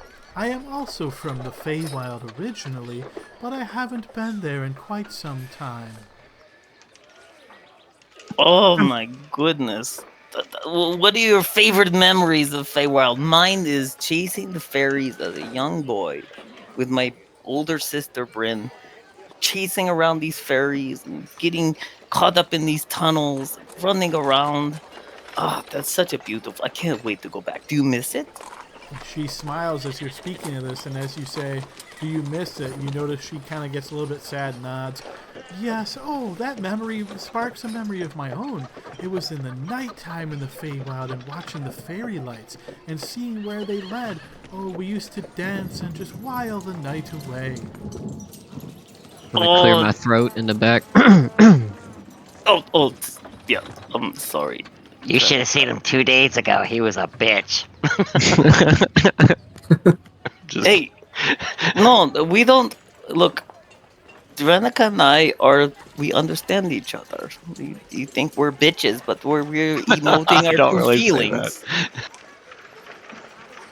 So thank you. I'm for gonna let helping. you have your moment there, Gail. I'm not. Let him shoot his shot. That's right. He doesn't get many. I'm going to reach for her hand and say thank you for helping us. Will she accept it? She does. She takes your hand and passes the top of your hand with her other hand, and has this large smile still on her face. And as this sort of moment concludes, you see she raises her head and sees everybody else behind you then. Oh, and these are your companions? Yes, these are my friends. We are a bit nippy at each other. I'm sorry. Let me stop talking like a fool. Sorry, saying Elvish. We're a bit we kind of rouse each other a lot, we kind of make fun of each other, but we're really a tight group. And we really thank you for helping us. And you're just beautiful. And I kiss her knuckles of her hand, and I say thank you for your help. And you see she smiles in response, and as she responds to you in Elvish, you notice her Elvish is kind of broken, as though it is not her primary tongue. But she thanks you in Elvish and says she's looking forward to make nice things, travel things, you. So I'll come back to common. How's it feel having the shoe on the other foot, kid? It's a payback for Adam. All right. Well, we are in the great need of discretion, but also urgency. So, as much as I'd love to spend time with you and talk about your hair and your eyes, I would like to know if is now a good time that we could be transported, or at least wind walk to where we need to go. By the way, before he does that, can we ask if we'll still be able to see each other, right? We're not like invisible while this is happening. Oh, I don't want anyone no. getting lost. Oh, no. See, what will happen is I will draw upon some of the mist of the water, and then you all will become like a cloud with me, and we will all float into the sky, and then move, oh, so quickly, to the direction that you wish to go. Wait, you're coming with us? Well, I have to, silly, otherwise the magic wouldn't work. But don't worry, I will get my self back safely. Oh my god, this is the best day ever. All right. Come now, I'll defer to everybody step into the water. Don't worry, it's a little bit cold, but you'll be okay. I step up real close to Drenica. Adam, I'd like to do an insight check to make she a mimic. Yeah, to make sure She's she's one of those anglerfish. Yeah, I mean she could be a mimic or something. I don't know. No, she's fucking real. Look at her hair and her eyes. So you're trying to insight whether she has ulterior motives here? Yeah, I mean, is she gonna drop us from 500 feet up in the sky or something like that? It's happened before, so Damn. Yeah, line check, please. To be fair, he just watched his entire team die. I feel like the little paranoia is appropriate. You do get Well, a she very also can't- strange sense from here, Kurtu. You get this strange sense that something is not quite right. I mean, her Elvish is a little broken too, so. Does he say anything to the party? Yeah. I'm feeling a little icky right now. Are you sure this spell's gonna work? And are you sure you're the one to cast it? But of course, yes. Would you like to see how it's done? You see she flicks her hand and a small flame appears there. Are you ready? I'm ready. Hey, Yes. Adam, 100%. do we have a spot where I can kind of like go somewhere else for a moment out of sight? Out of sight? I mean, you'd have to go a distance away to get back to like where buildings and things are, and obviously that would be very noticeable. But sure, if you're willing to like try to disengage from this encounter. Yeah, I'm gonna tell her that I need to go use the potty or something. He forgot his wand at home. He'll be back. Yeah, shortly. one moment. I get seasick, so just can you guys give me a few moments? And you see she kind of looks sad with pouty lips as she looks towards you, Gale, and shakes her hand, and you see the flames just kind of fade away. Adam, I'm gonna cast that there when I get far enough away that Okay. yeah. Okay, so you guys notice Kurtu walking away from you as he maybe holds his stomach in distress and makes his way back towards the city proper. You notice she kind of like looks at you all and taps her chin for a moment and then just starts playing in the water and kicking the water and so forth. All right, and I come back when it's appropriate, Adam. I don't want to, take up too much time. Sure, yeah. So maybe 5 minutes or so pass as you guys are all kind of standing there awkward near the water or in the water. And Kurtu, you return. That spell does not reveal anything different to you. Okay. All right. I'm going to say, okay, well, that's fine. All right, let's get getting. Hugo gets in the water. Okay. Do I hold your hand through the whole thing, or do we just? No, I don't want to hold your hand. No, not you, Kurtu. I'm talking sorry. to you, Jenica. In just a moment, I have to prep it. And she looks and says, are you all ready now? Yes. Can we hurry it along? The salt water is going to rust my boots. Aww. You see she flicks her hand, and once again the little fire appears. And reaching into her pouch, you see she pulls out a little vial, and she starts throwing this vial like into the fire as it hits the water that you're all standing in. And then with a flick of her hand, you see this sort of bluish flame now that has emerged from this liquid and flame connecting, hits the actual seawater, and you notice this mist just starts to rise and swirl up all around you. And as the spell takes effect, each of you, much like she said, is turned into a cloud form, and you notice like little nondescript cloud pieces that you can kind of make out as your companions, but it's not like full detail, it's just like outlines of things. But you hear almost this like little gleeful laugh, and you notice the first cloud starts to move pretty quickly, and you hear, stay close! Let's go! Yeah, we follow. Oh, I'm close. So you are moving at a very, very rapid pace here. So essentially you can move 600 feet in 6 seconds, which, if my math is correct when I did this earlier, with the duration of this spell, you can move 600 miles. So if we start at the town you're actually in, Waterdeep, that will get you close to the mountain, but not quite there. So, after 8 hours of traveling in cloud form, moving rapidly and watching all this expanse underneath you just pass by, you see hills, plains, then the more, like all this stuff is going by so quickly. Eventually, at the end of this time, let's say 7 hours and 55 minutes into it or whatnot, you notice she starts drifting down and says, get closer to the ground. And as you all kind of get closer to the ground, as the spell finally comes to an end, you find yourself about here-ish, which is going to put you guys, about there. So let me go ahead and drag your token, and we're going to say you're right about there. Not too shabby. A lot shorter than it would have been. A month. You guys have spent 8 hours doing this and getting here, so figure it's probably about 4 in the afternoon or so. And obviously, as we're at session time, we'll go ahead and wrap up here. But unless you say otherwise, it is Drenica's full intent to allow you guys to make the rest of the trek on foot, and she will be returning back to Waterdeep, likely. Yep. Sounds good. Well, no need to rush off. What? Yeah, right? Gail. What are you going to do about this? Gail, give her Yeah, your this- number. Does she have Wait, conjure how do I 6 horses? Is there a way I can contact you before you leave? What's your number? You got a sending Mean stone you can digit. give me? You see she smiles and she says, "Oh, well, I must go back to Waterdeep to help Delan, but if you're in that area, I would be more than happy to meet you for some drink. Maybe tea?"